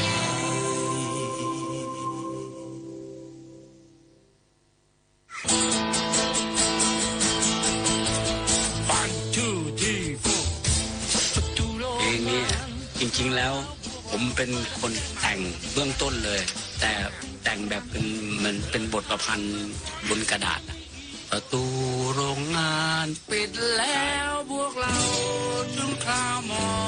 งมนเป็นประมาณเนี้ยมันเป็นคาแรคเตอร์ของคนสุพรรณแล้วเขียนเพลงร้องเพลงก็จะแบบเนี้ยติดมาแล้วผมรู้สึกว่ามันซ้ำมันเก่าผมก็เลยขย่ำทิ้งใส่ถังขยะแค่นี้พี่เล็กต่อจากความรู้สึกเราอะเราชอบก็เลยมันทิ้งไม่ลงไงชอบในเนื้อหามันไงแต่คิดว่าพี่แอดคงทิ้งมันแล้วล่ะเพราะอยู่ในถังขยะแล้วไม่เรียกทิ้งก็ไม่รู้จะเรียกอะไรแล้วตัวผมเองถ้ายังดื้อด้านจะทำอย่างเดิมอยู่พี่แอดก็คงไม่เอาเพลงนี้ก็คงตัดทิ้งอยู่ดีเพราะตอนนั้นกำลังทำเพลงบาปบริสุทธิ์อย่างแอดใช่เราก็ทำเพลงไปหูก็แง่วได้ยินแววได้ยินพี่ลี่กับจารนิดอันนี้ก็เป่าขุยตอนนั้นนะไปนี่ก็สำนองเนี่ยเราก็เนื้อหามันสะเทือนใจดีไงชอบก็เลยไปเอามาทำเพื่อให้เนื้อหามันคงอยู่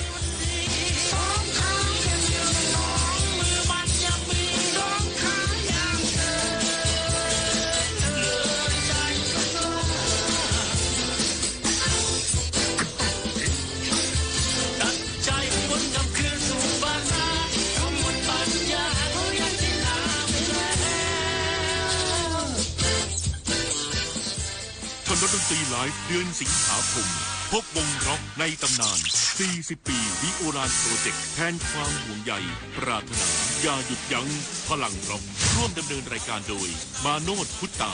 วันศุกร์ที่ 8 สิงหาคม 2568 เวลา 18 นาฬิกาณห้องออดิทอเรียมอาคารศูนย์ปฏิบัติการถนนวิภาวดีรังสิตดินแดงกรุงเทพติดต่อเข้าชมฟรีได้ที่ Facebook ถนนดนตรีเรายังเป็นนักเดินทางครึ่งชั่วโมงสุดท้ายแล้วนะครับนักเดินทางของถนนดนตรีเพลงเพื่อชีวิตผมพิยศรุ่งสมัยนะครับในวันที่ 8 สิงหาวันศุกร์หน้าก็ตอนนี้ติดกันเลยนะครับปลายเดือนที่ผ่านมาแล้วก็ศุกร์ต่อไปเนื่องจากว่าอาคารห้องออดิทอเรียมติดงานเมื่อช่วงเดือนที่แล้วทั้ง2 สัปดาห์เลยก็เลยต้องเลื่อนมาจนกระทั่งถึงปลายกรกฎาคมแล้วก็มาต่อกับสิงหาคิวของพี่โอดิโอลานก็ได้แค่วันที่ 8 เท่านั้นก็จึงต้องลุยกันนะฮะติดต่อเนื่องทีมงานก็ไม่ได้พักไม่ได้ผ่อนกันนิดเหนื่อยกันขอบคุณมากๆนะครับทีมงานของถนนดนตรีเราจะทะเลาะกันต่อไปนะครับในปีต่อไปเราจะทะเลาะปะทะกันต่อไปไม่ต้องห่วงครับทำงานกับผมเบื้องหน้าที่คุณเห็นนั่นแหละครับเบื้องหลังนี่อย่างกับสมรภูมิที่นี่แหละครับชายแดนเลยแหละครับแต่ทุกคนก็ตั้งใจนะฮะเสียสละมาทำงานนะครับไม่ต้องพลีชีพเพื่อชาติกันแต่ก็ทำงานให้เราได้ประสบความสำเร็จในเรื่องของกิจกรรมที่เราได้ทำตรงนี้นะครับคิดว่าเราก็ได้สร้างตำนานไปแล้วนะฮะหลายคนก็ถามน้องๆรุ่นใหม่ๆก็ถามว่าพี่ทำไมที่มานอมเหน็ดเหนื่อยเจ็บตัวนะฮะเสียเงินเสียทองทุ่มเทคนอื่นเขาไม่ได้มาเสียสละแบบนี้ผมก็บอกในคำเดียวว่าผมไม่ได้คิดอะไรที่จะมาทำให้เป็นของตัวเองทั้งนั้นนะครับอย่างเดียวก็คือเรามีสถานที่ที่เป็นภาษีของประชาชนเราจะไม่ปล่อยไว้วางไว้เปล่าๆแล้วก็เรามีศักยภาพพอที่จะเชิญศิลปินนะครับหรือเรามีพลังกำลังที่พอที่จะได้ทำหน้าที่ให้ความสุขนะครับแล้วก็ให้งานศิลปะของคนเพื่อชีวิตหรือคนที่สร้างสรรค์งานดนตรีนะครับได้คงอยู่ไว้ทั้งสื่อหลักของวิทยุแห่งประเทศไทยและโทรทัศน์แห่งประเทศไทยแล้วก็ทางสื่อออนไลน์แล้วก็รวมไปถึงเราได้สร้างตำนานหน้าหนึ่งไว้สำหรับบทเพลงเพื่อชีวิตในนามของถนนดนตรีกันไว้แล้วนะครับแสงจันทร์ที่คุณขอมาทาง 0816346452 จากแม่กลองครับ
ถนนดนตรีโดยพินโยรุ่งสมัย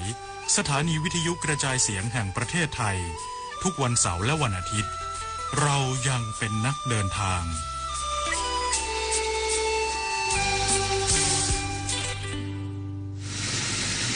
ให้ทูบดอกสุดท้ายนำทางส่งวิญญาณของนักรบกล้าผู้พลีชีพให้ไปสู่ภพภูมิที่ดีนะครับแล้วก็คนรุ่นหลังก็จะได้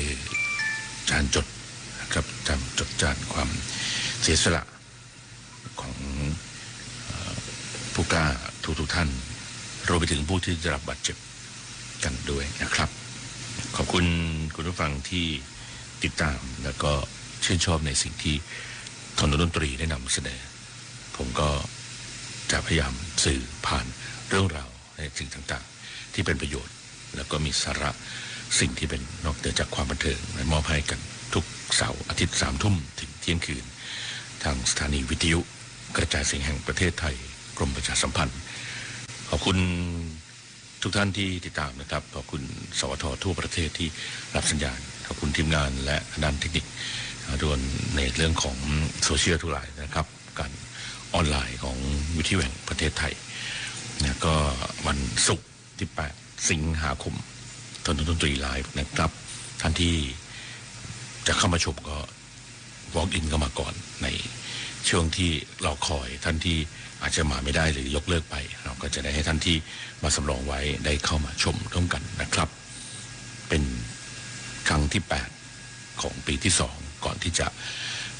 มาจัดอีกครั้งหนึ่งครั้งสุดท้ายในเดือนกันยายนต้องขอบคุณศิลปินทุกท่านนะครับแล้วก็ผู้ที่อยู่เบื้องหลังการทำงานทุกท่านด้วย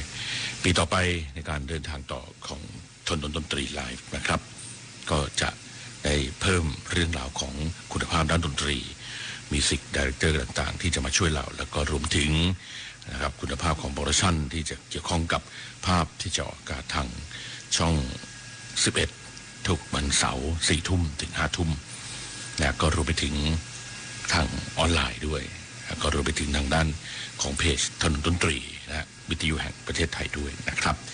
ผู้ฟังที่ขอจากเชียงใหม่ขอช่างมันฉันไม่แคร์ของปูพงศิษฐ์คัมภีร์แต่ผมขอเลือกเพลงนี้มาปิดท้ายก็แล้วกันนะครับเรื่องราวของความเสียสละการอยู่การจากกันลากันโดยที่เป็นการจากลาโดยไม่ได้มีโอกาสที่จะนะครับที่จะบอกลากันนะฮะเพราะว่าทุกคนที่ไปทำหน้าที่ให้กับบ้านเมืองของเรานะครับเป็นผู้ที่เสียสละนะครับผมเลือกเพลงนี้ปิดท้ายนะครับอยู่ตรงนี้แล้วคุณที่ขอมาทาง 0816346452 กับเพลงลาเราจะได้มอบให้ในช่วงปิดท้ายในคืนวันนี้นะครับพรุ่งนี้เราจะสามารถติดตามถนนดนตรีได้ใหม่นะครับเรายังเป็นนักเดินทางคือวันนี้คุณคงศักดิ์เสวงคุณเมฆกันแก้วนรงศักดิ์นิยมทางรุนเกียรติและขจนันท์วสันต์วงศ์สว่างสมเกียรติไทยมณีมณิภาเทียมแสนเตือนใจชำนาญในเมืองแอดมินหัสดินเทพหัสดินณอยุธยาและผมพิจารณารุ่งสมัยกับคุณประกอบอบกินเวลาคุณไปที่เวลาเพลงเท่านี้นะครับถนนดนตรีเราจะเดินทางกันใหม่ในวันพรุ่งนี้เรายังเป็นนักเดินทางราตรีสวัสดิ์ครับ